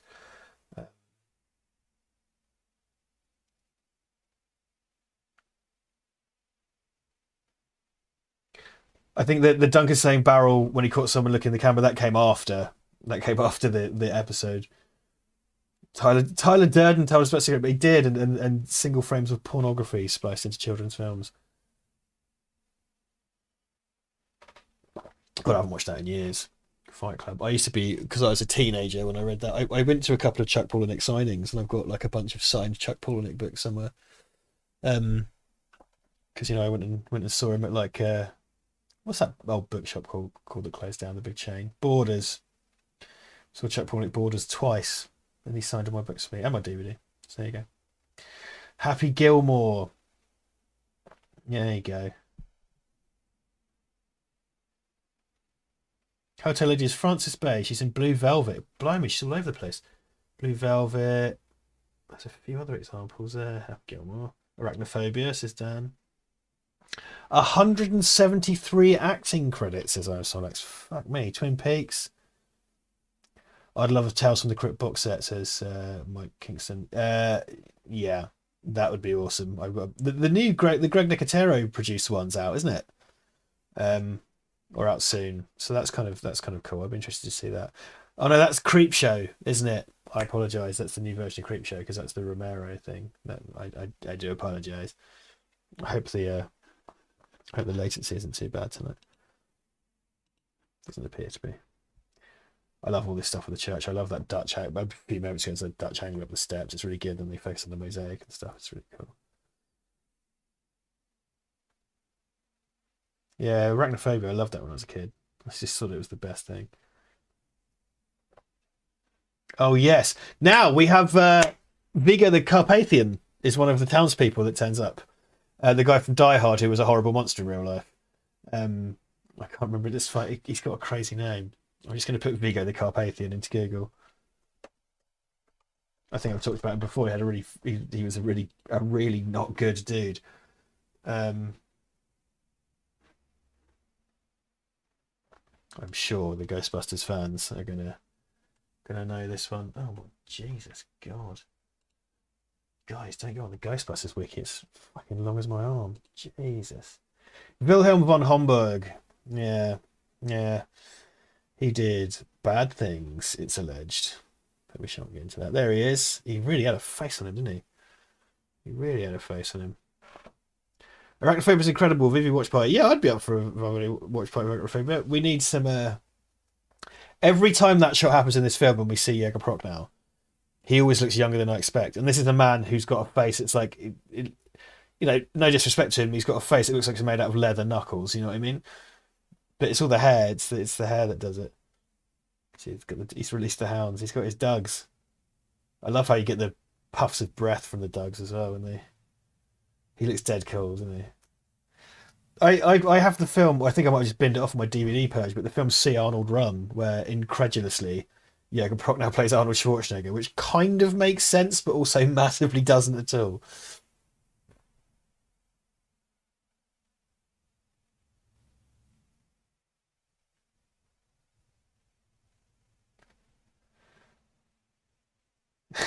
They let him keep his. They let him keep his leather jacket better. They let him bring the same one. The guy, one of the guys who gets taken to the floor is dressed a bit like Bob. Let's see, that guy's dressed like Bobby from RoboCop. Can you fly, Bobby? It's an awesome church, isn't it? It's a really interesting church. It's like a Greek Orthodox church or something. Or I don't know my Christianity. I was raised atheist, so all that's lost on me. I don't really know.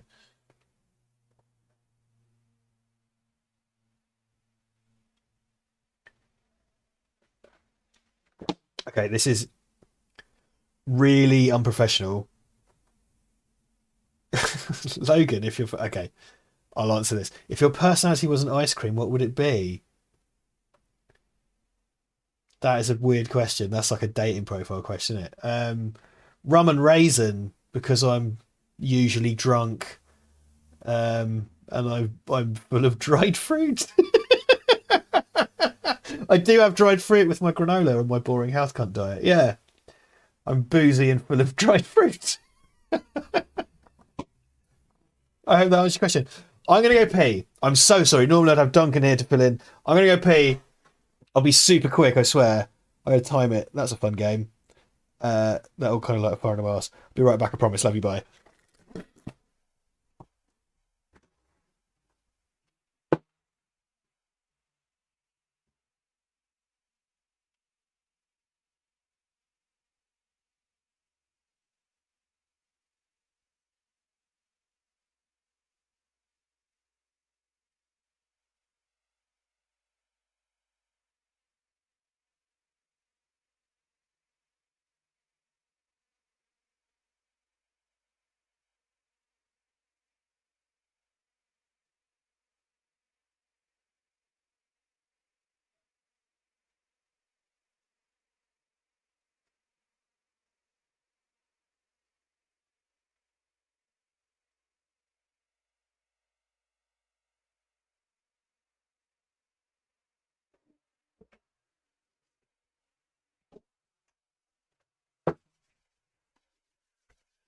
Oh,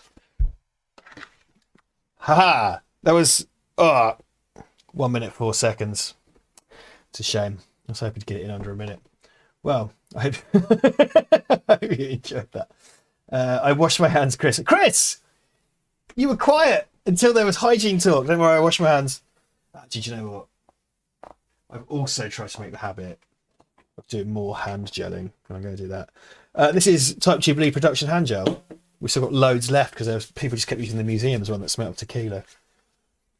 My fucking good, isn't it? My neighbourhood has one of the worst COVID rates, apparently. Romsey in Cambridge, Romsey in Barmouth. There you go. Pee in a bottle. I don't pay my subscription to stare at an empty chair. That's fair. That's fair, mate. That's what I was worried about, actually. I was worried about that. Richard, have you got any Stephen King? Says Sean. Yes, as a kid, so I had a library card that I used a lot. I used to love reading as a kid, and I used to go to the library all the time and get big stacks of books. And I used to read loads of Stephen King. And when we used to go on holiday to like Norfolk to the seaside, I used to take a fucking huge pile of books with me and just shred through them. I love The Stand. I read Gerald's Game far too young. God, I'm drawing a blank now, but yeah, I read so much Stephen King. I fucking loved Stephen King as a kid, and they're so easy to read. I just absolutely shredded through them. So I'm reasonably familiar with the King oeuvre, so to speak. Though it's been a while since I read them.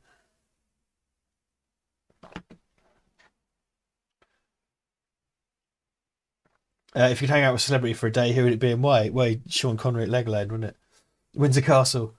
Context, great story. This is Logan for all the VVB. 2 weeks ago, my brother works at Sun Valley Ski Resort. The lift guys were asking everyone the ice cream question. He asked a guy, man removed his mask, pulls down the ski mask, and it's Arnold Schwarzenegger. And he says, Coffee Bean. That is great. That is a fucking great story. Richard beat me. Not like with a length of hose. That's not. I pirated 80 Stephen King books. Ebooks are great. King can't do endings. Here's a top library tip. You can use your library card to download free audiobooks from an app called BorrowBox. I didn't know that. We're really lucky, actually. Like anywhere, loads of libraries have closed, but Cambridge has a great central library, and Cambridge was the first BFI outpost outside of London. So Cambridge's central library has a BFI section, so you can go and sit in there and stream BFI stuff and borrow BFI materials, which is kind of neat. Which is nice. Dean Koontz, Richard, reading any of that tripe. I did loads in my 20s. No, never read any Dean Koontz. Never appealed. Yeah, for some reason it was king for me. I loved the movies. I still love Maximum Overdrive. I would love to put Maximum Overdrive in for a watch party, but for a Thursday one it wouldn't get any truck, and for a private one it's not on YouTube. And I don't want to put my picks inside I did that once, and like Night of the Living Dead one, and it just looked like a fix, which I swear it wasn't. But there you go. Look, he's doing Mad Children of the Damned shit again. Fucking spooky kids. You fucking spooky kids, mate.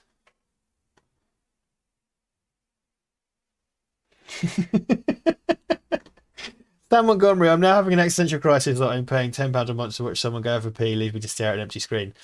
To be fair, you also pay £10 a month for rambling incoherent videos about being a videographer that you didn't ask for. I'm sorry. I'm so sorry. We'll fling some more exclusive content your way as well. But what I really want to do actually is get you guys some exclusive Type G Bleed stuff. I tell you what. I'll do you a treat. I'm going to show you a still from Type G Bleed. How about that? Does that sound good? Exclusive. Don't tell Duncan, because Duncan's really mad at me for sharing things that I shouldn't share. I'll show you a still. Tax next. Sam looks free. I'll show you a still from Type G Bleed. Let me find one for you. One that's not publicly available, of course. I just did a ton of. I've been doing a ton of color correction on some stills. I'm quite happy with. So I might show you one of those. Let me make sure I've got a good one. I could show you some before and after. It's quite cheesy looking. I'm really liking my kind of matte. I really like the matte painting look. I've got loads of kind of corny looking special effects stuff, which I'm really happy with. Yeah, that one's quite good. That's quite a nice corny one. Ooh, I'm teasing you. I'm just teasing you. Where's my recycle bin gone so I can see? Maybe I've got something a little bit more spicy I could show you. Don't want to show you anything too samey to what you've seen already. Also, I forget what people have seen because I constantly, like, people from the crew and like my family and my friends, I'm kind of like, look at the new thing I've done, all the time. I'm dreadful man.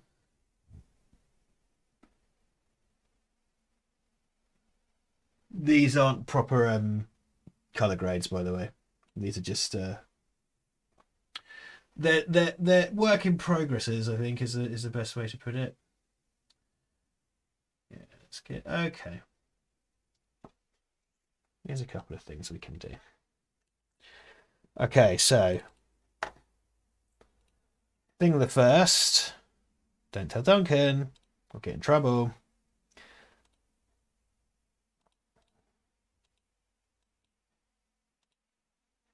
Okay. So here's our machine by night.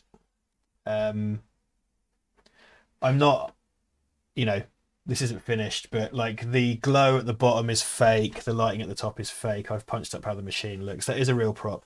I need to just sort of, refine that a little bit. And this one, oh, that's the inside of my recycle bin.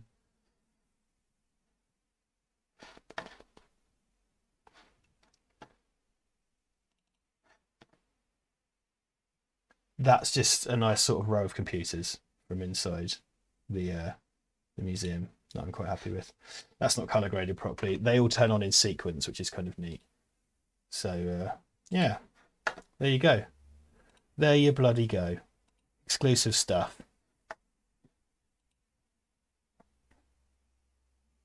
Oh, well, it's not. I might nearly close my thing. It's not a naked picture of Duncan, is it? Okay. Yeah, so there you go. Exclusive. Exciting. Yeah. So yeah, quite cool. I'm cracking on. So the Cyrillic stuff is, without giving too much away, the spooky computer is. Don't grasp me, Colin McLean. Don't grasp me. Yeah, sexy webcam lighting. So I will say, that it like there are a few things within it that I'm not happy with because we're doing it's going quite slow because I've hit upon that animation phase. The Cyrillic stuff, I don't want to spoil anything. It's about a Russian computer. So that bit of Cyrillic says, I think it says like, oh yeah, critical errors detected, run diagnostic. And I know someone who speaks Russian that I need to fix it for me. Chris Thompson says bolded posters. Oh my god.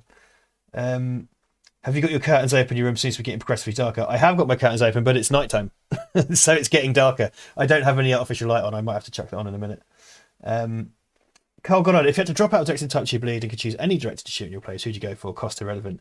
I'd really like to get Lucio Fulci. I really, really would. I tried to do the kind of corny Lucio Fulci thing. I'd love to do that. That was my pitch was kind of Lucio Fulci does a Black Mirror episode. So I'd love to do that. Bunchy joke about grasses. Pick it up from the last stream. How about this for a tagline? Text me, do you bleed, you will. I learned basic programming on a Commodore PET at risk of showing my age. I did get a Commodore PET in the film, Rob, and my original design for the computer was a Commodore PET. My dad will tell after I show him, no worries. So I did have my tag. I don't know if I said this on a stream, so I apologize for repeating myself. I thought I had a really good tagline, and that was a nightmare in beige. I thought a nightmare in beige was a great tagline, and then it turns out that some contestant from the RuPaul Drag Race show used that last year or something. So it's like, oh, fuck! I thought it was really clever. I thought that was really good, and it seems I'm very late to that particular party. A shame. I thought it was quite good. So what I'm going to do, I'm just going to see if I can bounce some white light off the ceiling. Get my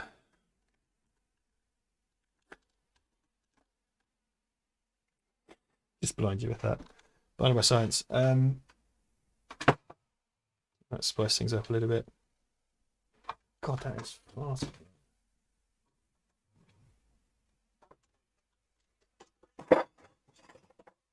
Nope, this is a disaster. Check that over there. Might have to do. It's kind of good. Okay, fine. Yeah, I'm gonna do. Didn't we discuss this before? We should do a Zombie 2 watch party. Pata, Zombie 2 is on archive.org. So next month, we can chuck it in. If those of you who haven't seen Zombie 2, it's fucking amazing. It's fucking amazing. It's so good. And it rips off Return of the Living Dead, of all things, because Italian movies ripping things off is a grand tradition. So, but yeah, I hope you enjoyed those little bits. I hopefully have a trailer soon, but I can't reveal too much. Yeah, I've just got to crack on with it. We've done most of it's there. It's just I'm just stuck on the effects, everything. I was talking about before. It's called Scene 19. Scene 19 is a very crucial scene in the middle of the movie where Duncan interacts with the computer, and it's a kind of shot reverse shot conversation between a non-verbal conversation between a man and an inanimate object, and it requires a ton of animation. So that's kind of slowed things down. Red Band trailer. It's not that bloody. It has some stuff in it, but it's not that bloody. That it's not that graphic. It's mostly inferred, largely because of budgetary reasons. Like some nasty shit happens in it. So it's yeah. The true Zombie 2 Floyd rather than the other ones. It's all right. I think that's it. I think that's safe. It's funny, I forget how little's out there because we've not really told you guys a lot. Um, yeah, it's a take on the Polybius myth, um, and it's supposed to be a sort of general purpose creepypasta. Sorry, talk about the movie. All the makeup stuff kind of kicks off now. The makeup jobs on the actors are really, really great, and they do the kind of tentacles under the door, which is reminiscent of Bottin's stuff on The Thing, isn't it? Those kind of articulated tentacles. I don't, Sam. It's not gonna. I think if it got rated, it would be a 15. But you got to pay. Like getting things rated by the BBFC costs a bunch of money, and you have to pay for it. So it's not going to happen. But it'll probably be a 15 because it's not. A lot of it's implied. It's not really graphic. Don't get me wrong. There's blood in it and some nasty stuff. Yeah, I mean, don't forget. Like you have to do a fuck of a lot to get an 18 these days. Like you have to do a like you have to have like 18's back. Like the Terminator was an 18 for years. That's a 15 now. Like you have to do. I mean, I'd say it's got more blood and guts in it than the Terminator. You know what I mean? Yeah, Texas Chainsaw Massacre. It's kind of what's in. This is the thing. That's a problem. A lot is implied, but not much is seen. I was kind of going down the. They wouldn't rate it 12A, Floyd. To be honest, though, I don't really care. I don't. I'm not bothered what anyone would rate it. I mean, I think it wouldn't get a 12A. It's. I can't say too much, but something really fucking nasty happens in it, and we didn't really have the money to show it graphically. But so I decided to do it in kind of like, like Psycho made loads of people think A, they'd seen Janet Leigh naked, and B, they'd seen her getting stabbed, and actually you've seen neither of those things. So it's kind of something really fucking nasty happens in it, and it's what's implied and what goes on isn't very nice. But it's it's definitely not a you, Sam. No.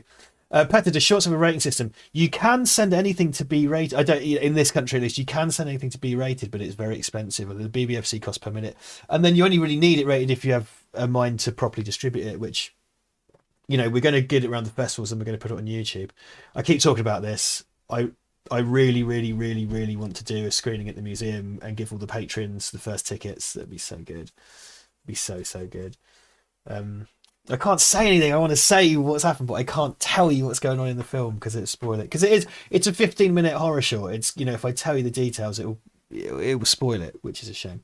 I'm hoping it's. I hope you like it. What did War Games get rated? Because they're similar.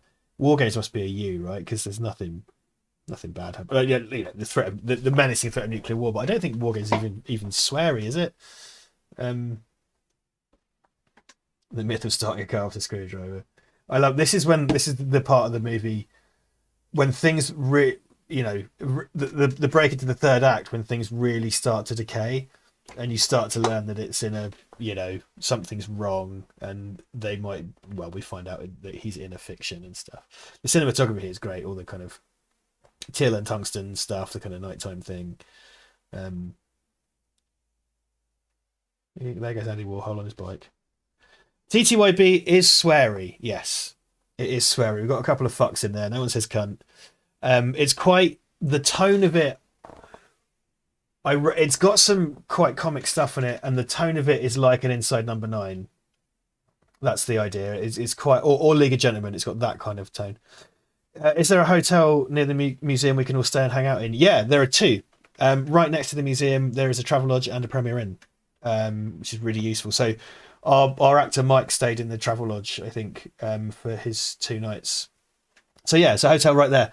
Also, it's not the biggest hassle to get to and from the train station either. I know, Dan, you'd be coming from up north. So yeah, you could go Travelodge. And it's all, if any of you guys came down, I would give you all the tips and hints of how to get there and stuff and help you all out. But I really hope that happens. I'm really excited to because it's not just that, it's not even just a film, but if we were doing it for you guys, we'd watch the film. I'd make a behind the scenes thing for you to watch as well. And then if it was for Val Verde, I would write a risky quizness. You know what I mean? We'd make an evening of it and we would have a risky quizness and do this whole thing. which would be so exciting. Like, because even the idea of meeting you lot in the pub was exciting, but if we all gathered together around a thing we'd made, and had you all in, that would be so fucking good, wouldn't it? Yeah, Linton. Linton. See, the thing is, Rob, right? I said this in the stream last night. So the fictional Linton. I'll tell you something. Here's the Alan Partridge link. So in Alan Partridge, Rob, I'm explaining this to Rob because an American Partridge fan. He stays at the Linton Travel Tavern, and the Linton Travel Tavern is not real. Much like the Long Stanton Spice Museum, also not real. However, the only place I could find a Russian character keyboard in short notice was in Linton. So the keyboard in the movie comes from the same place as Alan Partridge's hotel. So there you go. There's your kind of weird link up. Oh, Petter, man, if you fucking came over, dude, come. London is like, dude, London's amazing. Like, if you came to England for it, that would blow my mind. Dan Lyle says he'll bring his big plate. Exactly. Yeah, 20 people on the sofa, 20 people on the it ain't broke sofa and chair combination in me and Ivan's house. I tell you what, you can all come to my. Everybody comes to my house and watch me finish Alien Isolation. Which we all know is a lie. I will never, I will never finish Alien Isolation. Oh, my piss counter's still there. I want to wear down the battery on my watch. That's no bloody good, is it? Okay. The Owl Sanctuary, Rob, is not fictional. The North Norfolk Owl Sanctuary is real. One of my friends and his missus went on a date there, so that is real. Can confirm. But Long Stanton Spice Museum, no Spice Museum. Though some cheeky monkey did create like a Facebook page for it and got reviews and stuff. I'm not coming if Winston isn't there. Oh, Winston's so fucking adorable, man. I haven't seen that dog for like over a year now. I hate that. He's just the best. He might be. Who's to say? Who's to say? Yeah, that would be great. That's my, that's my dream scenario. The museum do screenings and stuff, and I'd love to turn the meet up into a big thing, and we could just have a night hanging out. I think it'd be really, really good. Would we get a drunken ranty Brad Watson? I hope so. I really would love if Brad could come. Hopefully Mark as well, because Mark's only down in London. To be fair, Brad's only in Essex really, but he's spending a lot of time in York working on his work's up in York at the moment, doing some movies. Rob doing the Intercontinental Jolly. Go on, you could do it, Rob. You could do it. Yeah, it'd be quite fun. Also, once you've all seen it, we can talk about all the stuff that's happened, and because there are certain props we can't show you, there are certain things. Oh, I'll show you what. I'll grab you a couple of props that I made that I think are non-spoiler.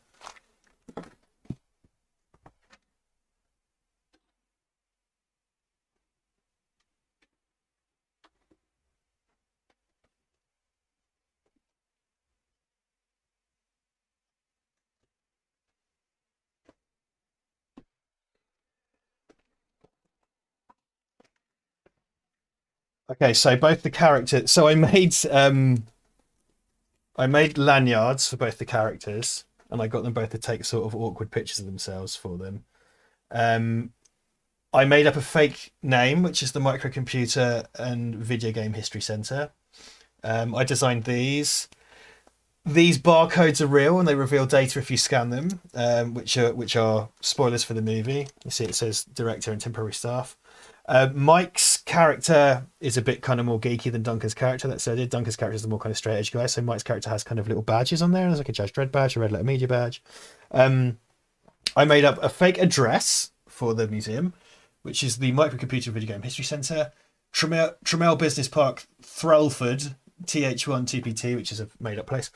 Jack Tramiel was the chairman of Commodore and then Atari in the 80s. So that's a thing. Also, computing history fans will know Curry and Sinclair. That's Chris Curry and Clive Sinclair from Acorn and Sinclair Computing, respectively, are both big parts of computing history, big parts of computing history in the UK. But specifically, both those people were based in Cambridge, and I've met both of them actually. And we don't refer to characters by their surnames. These things are just in, around their necks throughout, and we get a few shots in there. So there you go. No spoilers. The spoilers are on the barcode. If you scan the barcode, it does give you spoilers for the movie, which I knew no one would, so I found that quite funny. So Sam Montgomery says Universal will have a semi-functioning monster universe before Rich finishes Alien Isolation. Probably, yeah. I'm sorry. Oh, mate, Sam Duxbury, the big pub in Cambridge, the Witherspoons. You don't want to go there, mate. The Regal, you don't want to go there. Music related candy. Don't worry, there's some cheap pubs that aren't the Regal. Though, if you want some grub, though, to be fair, don't worry. If any of you come to Cambridge, I will tell. Oh, if any of you are planning to come to Cambridge, we'll do one of these just for me to tell you how to navigate Cambridge and where to eat and all that stuff. You know,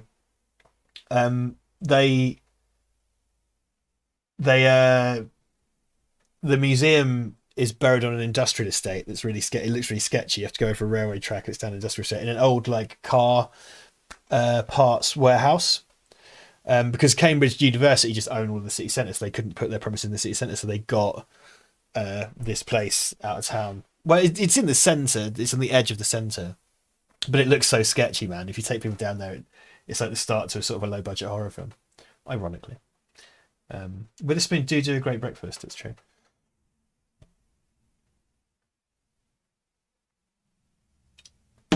Oh, Sutter Kane, you wonky fuck with your 90s hair. So yeah, anyway, I got quite animated talking about it. I was quite excited. I made a lot of props. I made a lot of Mike's costume myself. It's quite a lot of stuff I handmade. And I've still got a few effects bits to shoot. But yeah, it's quite a... I stayed at a Wetherspoons Hotel in Barrow as well, nice. The Cambridge one doesn't have rooms, mate, I'm afraid. But there's quite a lot of quite good value hotels around. I used to work in the hotels in town back in the day. A true story. True story. I was in a hotel in Bury St Edmunds on Wednesday night because I was shooting. No, wait, Tuesday night because I was shooting Wednesday morning. It's quite fun to be in a hotel. I mean, it was tragic, but you know, it was just not being in the house because of fucking lockdown.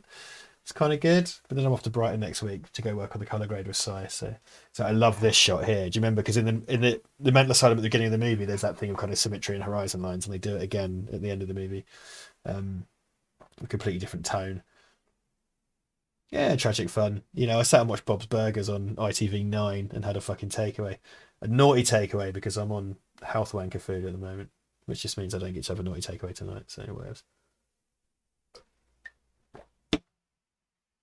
He's tearing the fabric of reality. Stop it, Sutter Kane, you dick.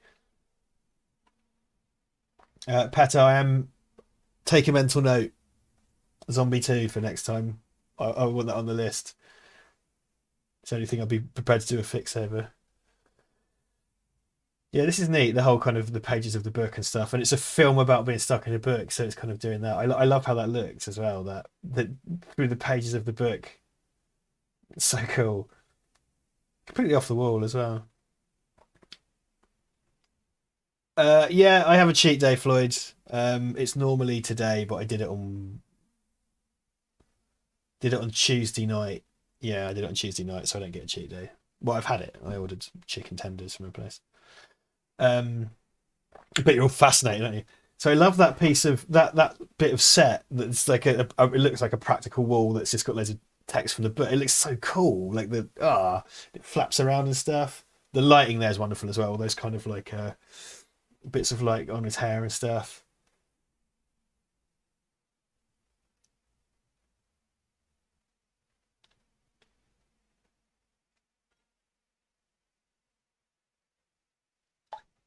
Sam Neill, Sam Neill, Sam Neill.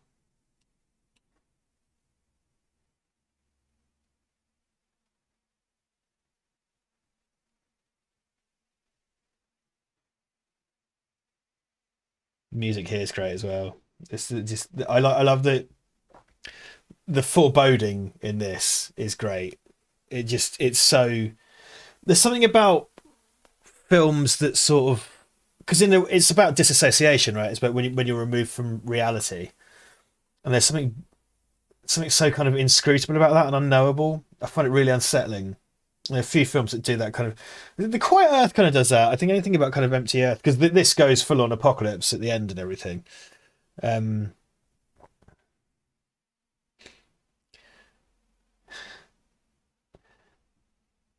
See that film, that's like the Langoliers or something, isn't it? Like, but he's been chased by fucking Cthulhu. Yeah, you fuck now, Sam.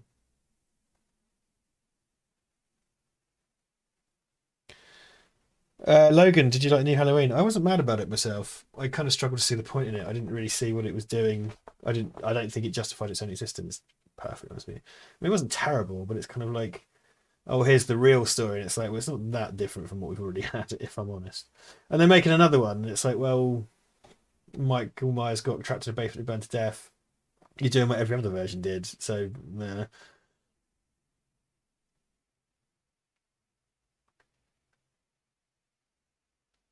What free paper? You mad, son? Gonna go to jail.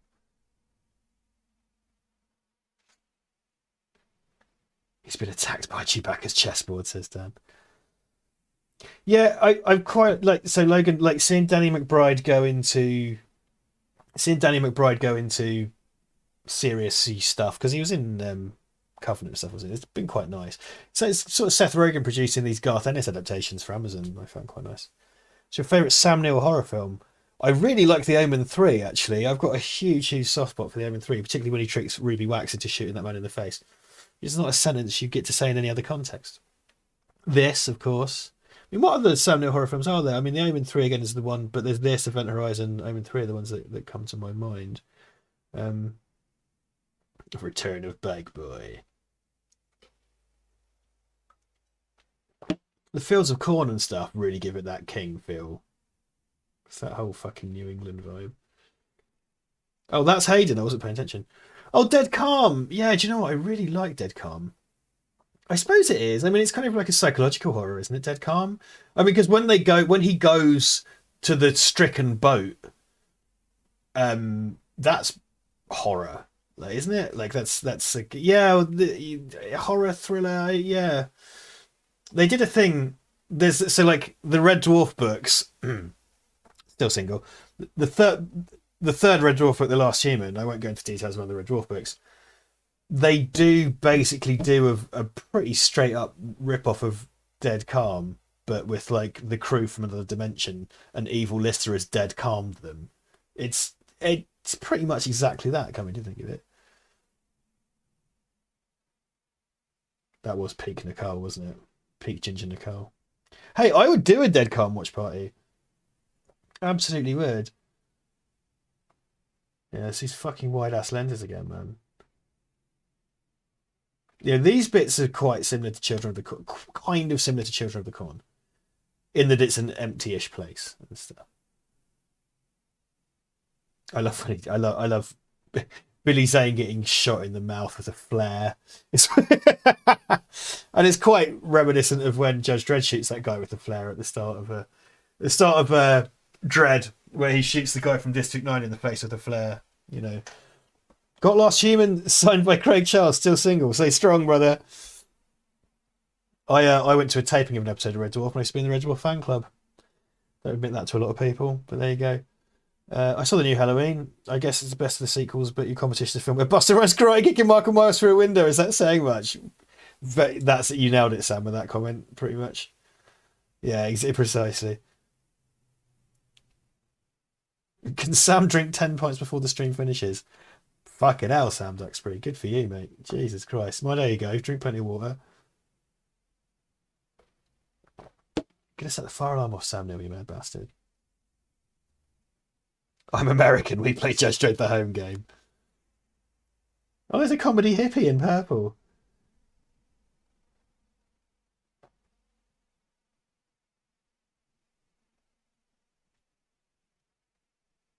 Number 5. So, Sam, hold on. You just started 5. You've got about 20 minutes to sink another fucking 5 or 6. I'm sorry, too. I've barely dented my VOD, boys, tonight. Barely dented my VOD, which is good. Don't want to feel too ropey tomorrow. But I did get a deal on a bottle of VOD, so that's all right. Not even touched my lemonade yet. Go on, Sam. You can do it. Sam, I was not talking you down, mate. You keep going. You can do it. I like the Red Dwarf books, man. The best. The first two when they were writing together are the best. And then I think Last Human is weird, but okay. But when Rob Grant comes and does Backwards is so much better than Last Human.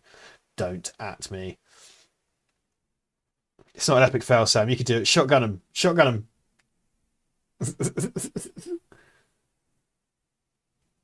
'Yet another double fake out.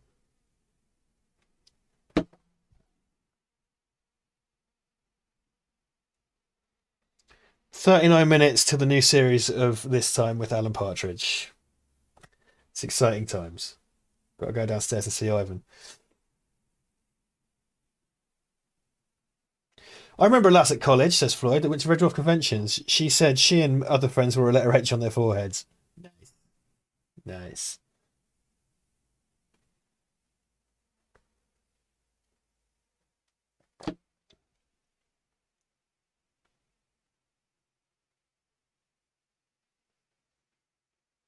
I'm sorry, I only learned the books were after the series years, believing the series is based on the books.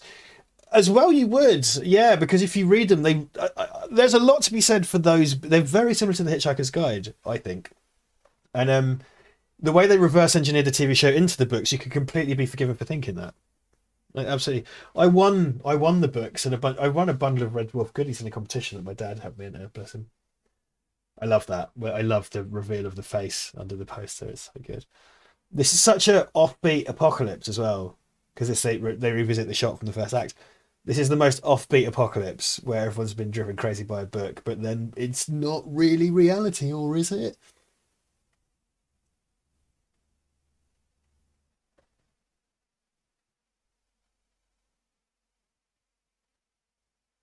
You mad bastard.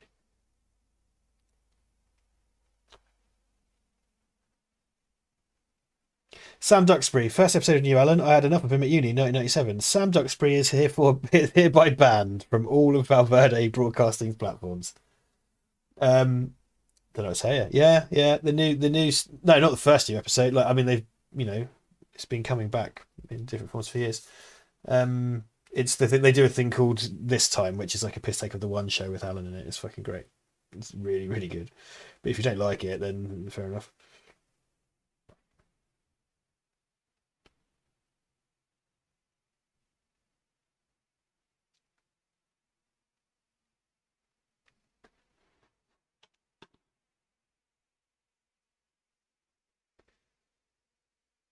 It would have been cool if this and Prince of Darkness was connected, said Floyd. Yeah, I mean they have that. Because I always get fucking confused about the Carpenter Apocalypse trilogy. I always get confused about what's considered. Because you could say The Thing, Prince of Darkness, and this. Like, what are they? Yeah, The Thing, Prince of Darkness, and The Mouth of Madness. Okay, so I didn't get confused this time. So yeah, Floyd, they do share that. I mean, there is that kind of they're of a certain quality. And I like how that there's like what a 12-year span for the so-called Apocalypse trilogy, which is cool. My housemates are mental on it, says Sam. I just keep geeking out to Sandra Bullock films of being sad and lonely. Sam, you're not sad and lonely now. You're with us. Sandra Bullock films, fair play to you. But yeah, dude, don't worry about it. One of us, one of us. See that barrel distortion in that shot there? Every time you see the super wides, when you see super wide shots in a movie, look for what should be a straight line. Because when you're looking down a lens as a cinematographer or photographer, unless you're doing it on purpose, you need to find your straight lines and see whether they're straight. And you can correct that in software now. I'm sure nobody has. Terminator Dark Fate reminded me a lot of the new Halloween. Yeah, I guess it'll take. Sam, as Ivan and I said this, Dark Fate is so much like the new Halloween. So much like the new Halloween. Have you seen the cover, says I'm Solex, for one of the books where Lister is white and Cat has a cat head? Yes, I have indeed. Oh, okay, let you know more. Good. Good, Sam. Good. Well, Floyd, and probably Sam, you would know as well, but Floyd too. I saw while you were sleeping in the cinema, ABC in Cambridge. Oh, no.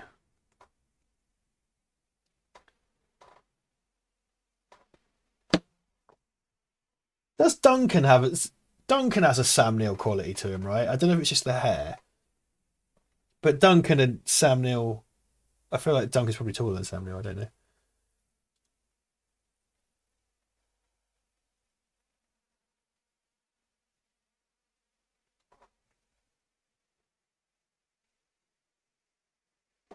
Oh, Dave Warner. Curtis' involvement in Halloween is the reason Linda Hamilton's on Plot Fate. Okay, I didn't know that. They are so similar, those films. Yeah, it's just, it's getting, I used to get all mad about this stuff. I'm just numb to it now. It's just, what's the point? What's the point in doing the kind of internet anger stuff? I'm kind of over it. You know what I mean? Is this what happens when you do your tax return, says Floyd? You draw over your face and axe people to death. Yeah. Actually, to be fair, as you'll discover in the exciting episode of the forthcoming Patreon So You Want to Be a Filmmaker series, I've made my taxes quite easy on myself, so there is no murdering of people. I have a good system, I think, that makes the process of doing a tax return actually quite swift. So that I don't know how that exciting it is. I'm wondering because I'm going to be with I'm going to be with Simon next week, who is the AC on Touch You Bleed, and Simon trained because we're doing the color grade next week. Simon trained as a tax consultant initially, so I'm thinking to myself, oh shit, maybe I go do the tax episode with Si, and because he's better at it than me, we could do that maybe.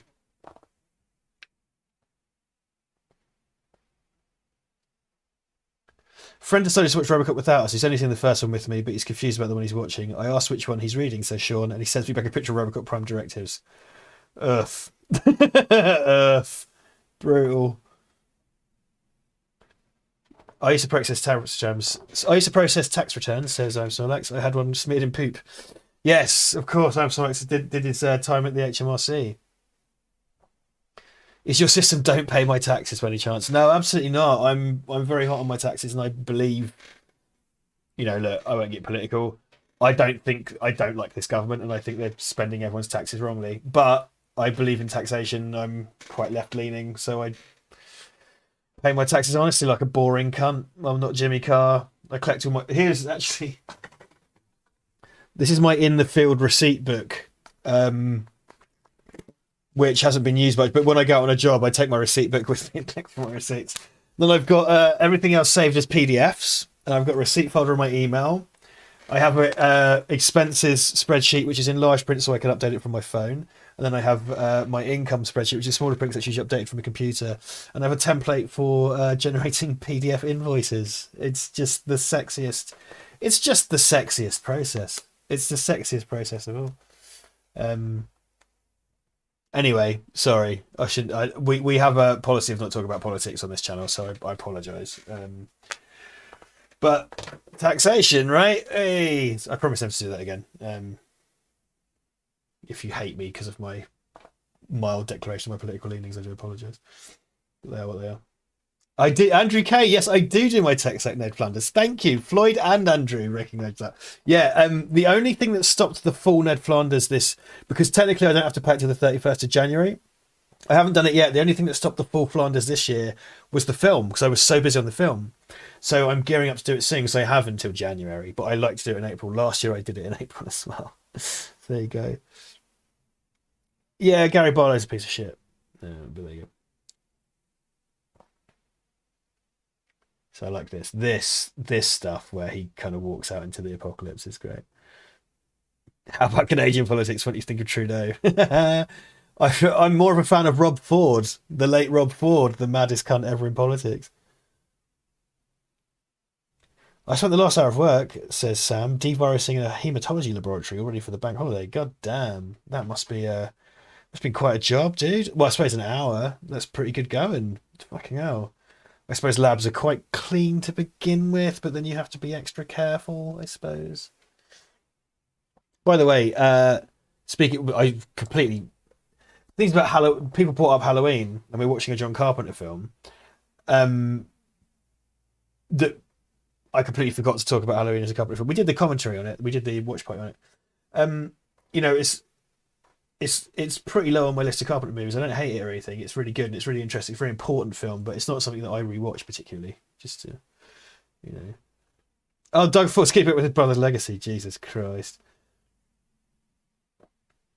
So this is what I love that with the ultra wide. You see how the color works and this kind of trucks along, and you get that kind of distortion. Carpenter really leans into that.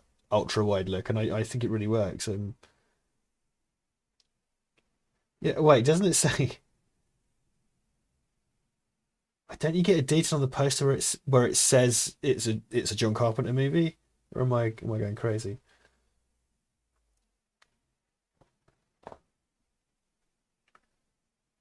Yeah, New Line Cinema, John Carpenter film, because he does the kind of self-insert thing. They do the self-insert in They Live, where the film critic is, slagging off John Carpenter movies, which is quite a neat little bit. I do think, and talk about Sam Neill as Bond, like I do, he's got a fairly similar voice to Pierce, you know.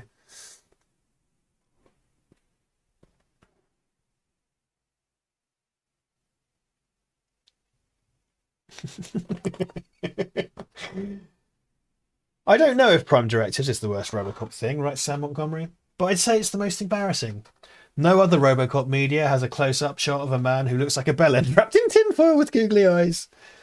Floyd Dillon, I have Halloween 3. Halloween 3 is fantastic. Halloween 3 is I really wish they'd stuck to their guns with the anthology approach. And Halloween 3, as a Carpenter film by proxy, really feels like a Carpenter movie.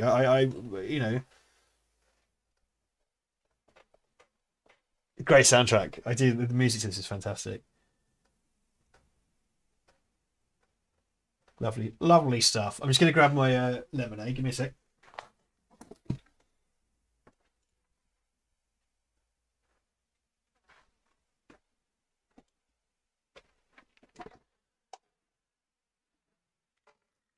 Richard, if you want a good horror short story anthology, says Sean Northridge, read North American Lake Monsters. Okay, interesting. Interesting. No, Sam Neill is Kiwi, he's from New Zealand. It's Antipodean.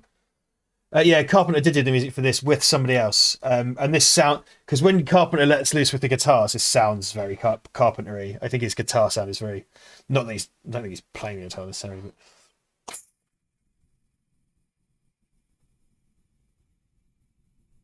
I'm worried this lemonade's going to blow up. Did you see the tension? Right. Alan starts at 9:30, so I'm going to hang around for about another 15 minutes or 20 minutes if that's okay with everybody. If you got any more AMA, want to ask me some questions or whatever, please do. I will say this actually. So the last few watch parties we've done, numbers have been quite low, but they've been things that we wanted to do and wanted to talk about. And we do occasionally have to sort of get the numbers back up. We were thinking about doing something a bit more obvious next time. So if you've got any suggestions, that'd be lovely. Like an action movie or something. Not that we'd chase the numbers necessarily. I think Duncan and I have long since decided that we're not bothered about. It's going to sound really bad. We're not bothered about getting high subscriber numbers. We'd rather look after the people that we have already. And that means making more kind of exclusive Patreon stuff and just taking care of you guys rather than trying to chase the. I think it's very hard to crack a sort of YouTube channel at this point in time anyway. And the people we have with this, you lot are so loyal and so lovely. We'd rather just look after you. I don't think Duncan will mind me saying that. It's something we've talked about privately a few times. Tombstone. Oh, Kindergarten Cop. Yes. Floyd, have you seen the Big Trouble in Little China music video? I have. It's amazing. Carpenter's son did the music for the new Halloween. Yes, I know. I heard about that. Yeah. Memoirs of an Invisible Man. Now, here's the thing. Memoirs of an Invisible Man. I watched that when I was a kid. The first John Carpenter film I ever saw was Starman. I didn't realise it. That's something I watched when I was a kid, and it's a film I loved when I was a kid. And then I loved Chevy Chase when I was a kid, and so my whole family watched Memoirs of an Invisible Man, which is a big failure. John Carpenter with Universal wanted to do a thing written by someone else to blah blah blah, and didn't have his name. It wasn't John Carpenter's Memoirs of an Invisible Man. I haven't seen it in a really long time, and I'm very, very interested to watch it again because it's something that really boasted about its special effects at the time and stuff. I'd be very interested to watch that again. I keep meaning to, but it's sort of like committing to actually doing it. What are the numbers like for Iron Man? Marvel should bring them in. Yeah, no, that's a good shout actually. That's a nice one. Tremors is a great. That's good. Well, the problem is when we do anything Predator or Terminator related, like we're not mad about it. When we do it, loads of people complain that we only talk about Predator and Terminator, but then loads of people turn up and the numbers are really huge. But it's that compromise between doing that because it pisses some people off, but then more people turn up. And like I said, we're sort of more about looking after you lot than sort of. So I don't know. It's a hard one to compromise, isn't it? Steven Seagal says better. We could do Under Siege, couldn't we? That would be yeah, that's not a bad shout. 70s says Carl. Deliverance, French Connection, Dirty Harry. I'd love to throw Dirty Harry in. All of those actually, I'd love to do. 1999 version of The Mummy. Says Sean. Tombstone says Andrew K. Good one. Yeah, these are good. Army of Darkness. Yeah, Evil Dead 2. Oh, I'd love to get. Yeah, Bullet. Bullet is on YouTube, weirdly. Under Siege 2, Dark Territory. Executive Decision, Deep Rising. Yeah, I think we might have to do an official Ask Patreon on this, because I'm wondering what the next move is. We thought to do something a bit kind of more super obvious, maybe next week. We haven't necessarily put the hammer down on that and said, well, that's what's happening. But Venom, give it a kicking. Did we do Escape from Alcatraz? Am I dreaming? I can't remember. I think Escape from Alcatraz might have been on a poll. Escape from Alcatraz is one of my favourite movies. And Carl, there's a nice 70s one for you. I went to Alcatraz and I was most excited about being on the location for the film Escape from Alcatraz, aside from being on actual Alcatraz. Road Warrior, good one. Zilla versus Kong, what, the new one or the old one? Isn't it? Because I think the Zilla versus Kong is still like fucking 20 fucking quid to rent or something, so you're asking quite a lot of people, and it's just getting something that most people can watch, and etc. I mean, you can only put on these. I'm keen to make sure it's something everyone can watch, because I don't want you guys paying twice, essentially, which is why. And also the kind of stuff that's free, like tonight we had quite a high quality movie, but often quite the stuff is free that's quite ropey and you can have a laugh with it. Zombie 2, Petter. Zombie 2. Mad Max trilogy vote. That's a good idea, Sam, actually. Moonwalker could be a funny one. Do you know what? I haven't fucking watched Moonwalker for years. That was another sort of childhood staple in our house. Because, I grew up at a time when Michael Jackson was cool, before the diddling accusations happened. But yeah, Moonwalker, I'd like quite to watch. Much in the same way I'd like to watch Invisible Man again. The Carpenter version. Environmental tragedy vote. So what, like Greenland's Deep Impact, another sad apocalypse film, I guess. Vietnam movie vote. Fucking that's bleak. Yeah, cool. Yeah, it's hard, isn't it? If we do like really bait action, loads of people will watch, but then loads of people. That's the problem. It's a vocal minority of people, because all the people who say, "Oh my god, you only ever talk about Terminator," when we do something obscure, they don't come, much less comment. So it's like, well, why are we trying to please you then? Armageddon would be quite funny, wouldn't it? Yeah, it's Logan's suggestion. Yeah. Well, I'll try and I think what I might do is get the tax episode of Filmmaker out next week, if I film it with Simon, and I'll try and get some more stuff. I'll do some more gaming streams. I'd like to do some more exclusive streams. Oh, that was the other thing. I was going to do a companion stream to Say You Want to Be a Filmmaker. I was going to do a companion stream exclusively for Patreon, for $3 tier and up, so that'd be a thing. Would you do a Shaun of the Dead or Hot Fuzz watch party? We've already done Shaun, Floyd. We did it for Halloween last year. Hot Fuzz we could definitely do. We did Hot Fuzz as It Ain't Broke and The World's End as It Ain't Broke, but I'd quite like to do Hot Fuzz watch party. So you do kind of a cop movie thing. That's quite a good one, actually. Or British action stuff. Mission Impossible, man. I haven't kept up with Mission Impossible. I've only seen the first two, and like it's got big after that. But I haven't seen the rest of Mission Impossible. Brian De Palma's Mission Impossible I really fucking like. I think it's really cool. 7. Yeah. Yes, sure. Yes, Floyd. I dressed up as Sean. Exactly. Precisely. 7. Oh, David Fincher movies maybe. Could get quite heavy, but dude, I have a fucking Zodiac, man, is so fucking good. We could invite Duncan Rule for Zombie 2. Yes, I would love to. Duncan Rule, we're talking about some stuff, because Duncan Rule pitched me some stuff the other day. I can't remember exactly what he wanted to do, but I'm keen to get Duncan back on. Duncan was really inspirational for Type You Bleed, because he showed me a lot of the Italian horror stuff years ago, and random things. So, completely not VVP, but a game of Garlic Phone with the chat. What's garlic phone? I know it's just an Iron Man, but I'd like an Iron Man 3 watch party. Let's get lumped with the ones like Age of Ultron and Thor. Iron Man 3 is great. I really love it. Really good. Did you see the trailer for the new Pierce film, The Misfits, directed by Rennie Harlin, says Dan? I did. I watched it today. It's got that kind of Wish.com Fast and Furious vibe. Very weird. I want to know what garlic phone is. I'm going to Google garlic phone. What is this? Oh, Gartic phone. Okay. Wait. What? Oh, so it's like Drawful. Oh, so it sounds like Drawful. Oh, interesting. Interesting. Yes, that sounds kind of amazing, actually. Yeah, that sounds great. Groundhog Day.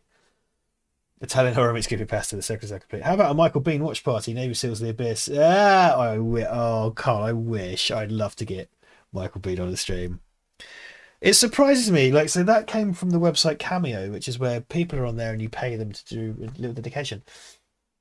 Really, loads of those people have not heard of Cameo, and I'm not just talking about people online. Like people, I was like, look at this Michael Bean. My brother was like, did you meet Michael Bean? I was like, oh yeah, man. I stood over his bed with my phone filming him. Of course, I didn't meet Michael Bean. Like, people just don't seem to have heard of Cameo. Did you do a Starship Troopers watch party yet, Logan? That's a good shout. We did a commentary years ago, but I suppose we could do a watch party. Well, I say suppose. I would fucking love to watch party. Do a kind of Paul Verhoeven thing. More P, don't go. Yeah, I quite. I'm Sorlax Gartic. That's a good shout. So we were talking about. I would quite like to do a Jackbox Games one. I bet Cameo was a godfriend for actor during COVID. Yeah, I can believe that. You mentioned a podcast in one of your recent streams. Got any ideas on the formats? As Music Candy. Yeah, not sure. That's Duncan's lookout. Really, it's a thing he wants to get going, and I'd like to get going sooner rather than later. We're just so busy because we run a digital marketing company together as well on the side, and we're really busy with that. And he's got a fucking baby, and I've got my videography company and stuff, and I'm editing Touchy Bleed, but yeah, no, it is. It's something I kind of envision it as being a bit like Mr. Sunday Movies. I don't want to rip that off, but I think those guys have similar chemistry to me and Duncan. And I think something if we just discuss movie news and kind of short, sharp hits and then edit it in a funny way. I think, but I don't wish to just rip those guys off. But something in that vein. I think it's just us kind of reacting to movie news and having a chat, and I think it would work. It's a really loose sounding thing. I mean, because when back in the day when we did stuff with Ollie, we used to release it as podcasts, and Duncan was like the podcast manager. He used to take care of all of that, and it was on these different platforms. So I never really understood any of that. It was all him. And he would like to release it as audios on platforms, which is a very, very good idea. And I don't know how to do that, and I don't really want to know how to do that. I'd rather it be his thing because I can handle the video side. So that was the kind of vague idea. First Michael Bay Transformers, tear it a new one. People say it's okay, but I can't get on board. It's fucking dreadful, Sam. You're right. You're absolutely right. Awful, awful film. Could do a Michael Bay week. I know we already had the Alcatraz one with Ed Harris. I've forgotten the name of The Rock. He's a fan of the Bad Boys, first two Bad Boys movies. Yeah, Michael Bay week. I think that could be a goer. I wonder if Gal Gadot used Cameo when she did the Imagine video. Yeah, well, I hope it was worth it. However she did it, I hope it was worth it. I don't know if things happen on Twitter. Like I don't. Yeah, no. Close to. I haven't looked at Twitter for months. It's just a source of awful, painful stress. I can't stand the fucking thing. Let's close that. Right, I'm going to delete the thing that I linked you guys earlier, so I don't go to. So I can go to jail. Get in the bin. Okay. Get in the bin. Down, down, down, down, down, down.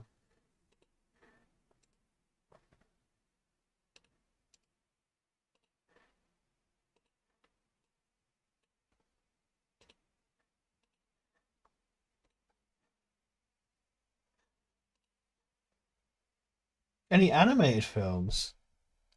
Let's say that's interesting. Yeah, I suppose there are a few. I need to think about that. I really love animation, actually. You have to up the tiers if we're going to bail you out of jail. That's when I'll suddenly decide I like crowdfunding. It's like, oh yeah, no, we need to do the crowdfunder to get me out of jail. That's he's gone. Sam Duxbury says he's heading to Discord if anyone wants to join him. I did install the Discord app.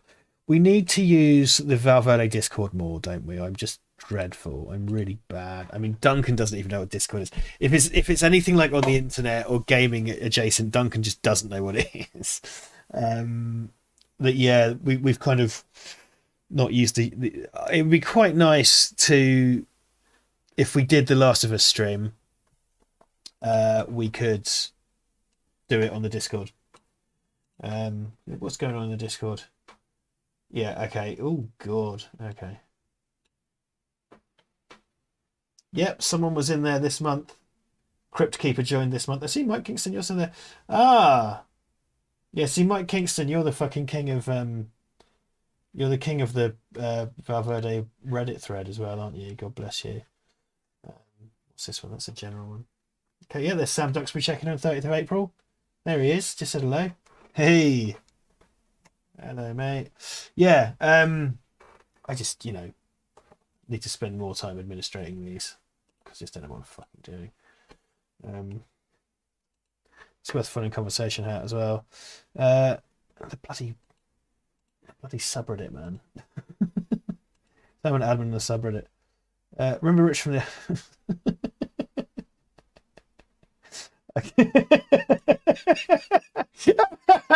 Okay, someone has compared me to Richard from the Undateables on the subreddit. Okay, that's kind of amazing. All right, fine. Yeah, no. I don't know. Indiana Jones watch party, says Dan. That's a fucking good idea. That's a very good idea. All 3 Indiana Jones films, because they only made 3, didn't they? Do you remember the 3 Indiana Jones films? There's only 3 Indiana Jones films on there. The 3 Indiana Jones films. I'd like a watch party of Baby Driver. I don't know if I talk about Edgar Wright film. The editing is sublime. Baby Driver is sublime. People seem to not agree. Baby Driver is wonderful. I think it's fantastic. Show me about Kevin Spacey. People, what can you do? But yeah, Baby Driver is a really fantastic movie. Really fantastic movie. I am Snorlax. I don't like Temple of Doom. I'm not bad about Temple of Doom either. But it's the contrarian's favourite indie movie, isn't it? So, maybe we see Sam Duxbury's going in for Last Crusade. I agree. I love Last Crusade, man. I really love Last Crusade. Do you know what? I think, sorry to be lazy, guys, I might just suggest the indie party because that might be a good one just to sort of get some kind of numbers next week. Sorry to be a hack, but it'd be quite. Yeah, My friend Will just texted me and said, "Do you know of a film called Escape?" A lot of my friends are non-film fans, and Will's one of my best mates, and he's just texted me, "Do you know of a film called Escape from New York?" So I tell you what, guys, do me a favour. Will, one of my best friends, not a film guy, he's just asked me if I've heard of Escape from New York. Can everybody write a message to Will in the chat, please, so I can send it to him, because I think that'd be fucking brilliant. His name is Will Hind. He's one of my best mates. I broke my femur in Will Hind's flat. So, I think it'd be quite funny. You don't have to, but it'd be fun. Floyd, can you still like a film despite having a problematic actor or director? I don't watch what's his name's movies. I can see his face. Chinatown, Rosemary's Baby. What's his name? I can't. There's too much to be excused there. I'm sorry. I just can't. I can't do it. What's his fucking name? It's kind of nice to not remember his name, isn't it? But it depends, because like Baby Driver obviously has Kevin Spacey in it. He's awful, but he's acting in it. He didn't write or direct it. He's not a whole. It's Polanski. Thank you, better. It's not a whole thing, I mean, always with these things, and I'm being hypocritical. I've got to take a picture of this.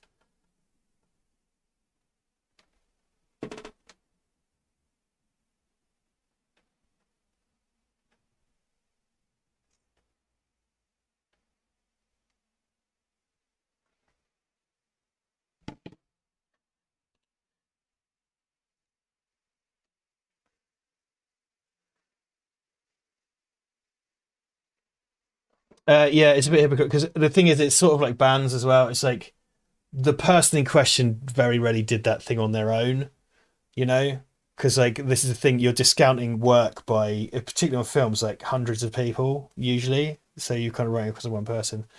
Polanski bum raped a 13-year-old girl and everybody seems fine with it, and I think that's a bit too far for me, you know what I mean? Yeah, we're in the middle of we're in the middle of the Woody Allen Mia Farrow thing at the moment, and there's questions there and things aren't very clear. Like Roman Polanski was convicted for bum raping a 13-year-old girl.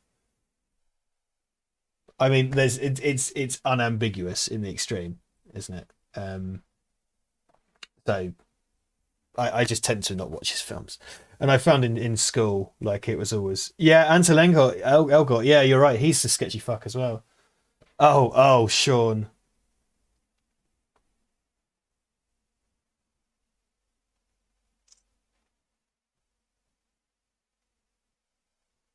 I can't say that. That's amazing. Yeah, he's supposed to have done bad stuff as well, hasn't he? So yeah, it's tricky. Um, my little brother just texts me and it just says 10 minutes, Lynn. Um, I'm gonna sign off because it's Alan time. I don't have much time until Alan begins, and that's very important. Um, so I'm going to sign off. But thank you again for everything. It's been really fun. Like I said, we'll do some more exclusive content soon. I will check back with you guys soon as well. If you need anything, just leave a message or send us a DM. Hope you had a good night. It's been really fun. I hope you enjoyed the exclusive TypeTube lead content that you cannot tell anybody about. This is top secret. But yeah, I'm gonna bugger off post haste, guys. It's been so nice to see you all. It's lovely to see this little group every month. Um, and take care and stay safe. I'm gonna sign off. BBC One or Two, Alan's starting in a minute. Get on it, all right? So big love to you guys. Take care of yourselves, and I'll speak to you soon.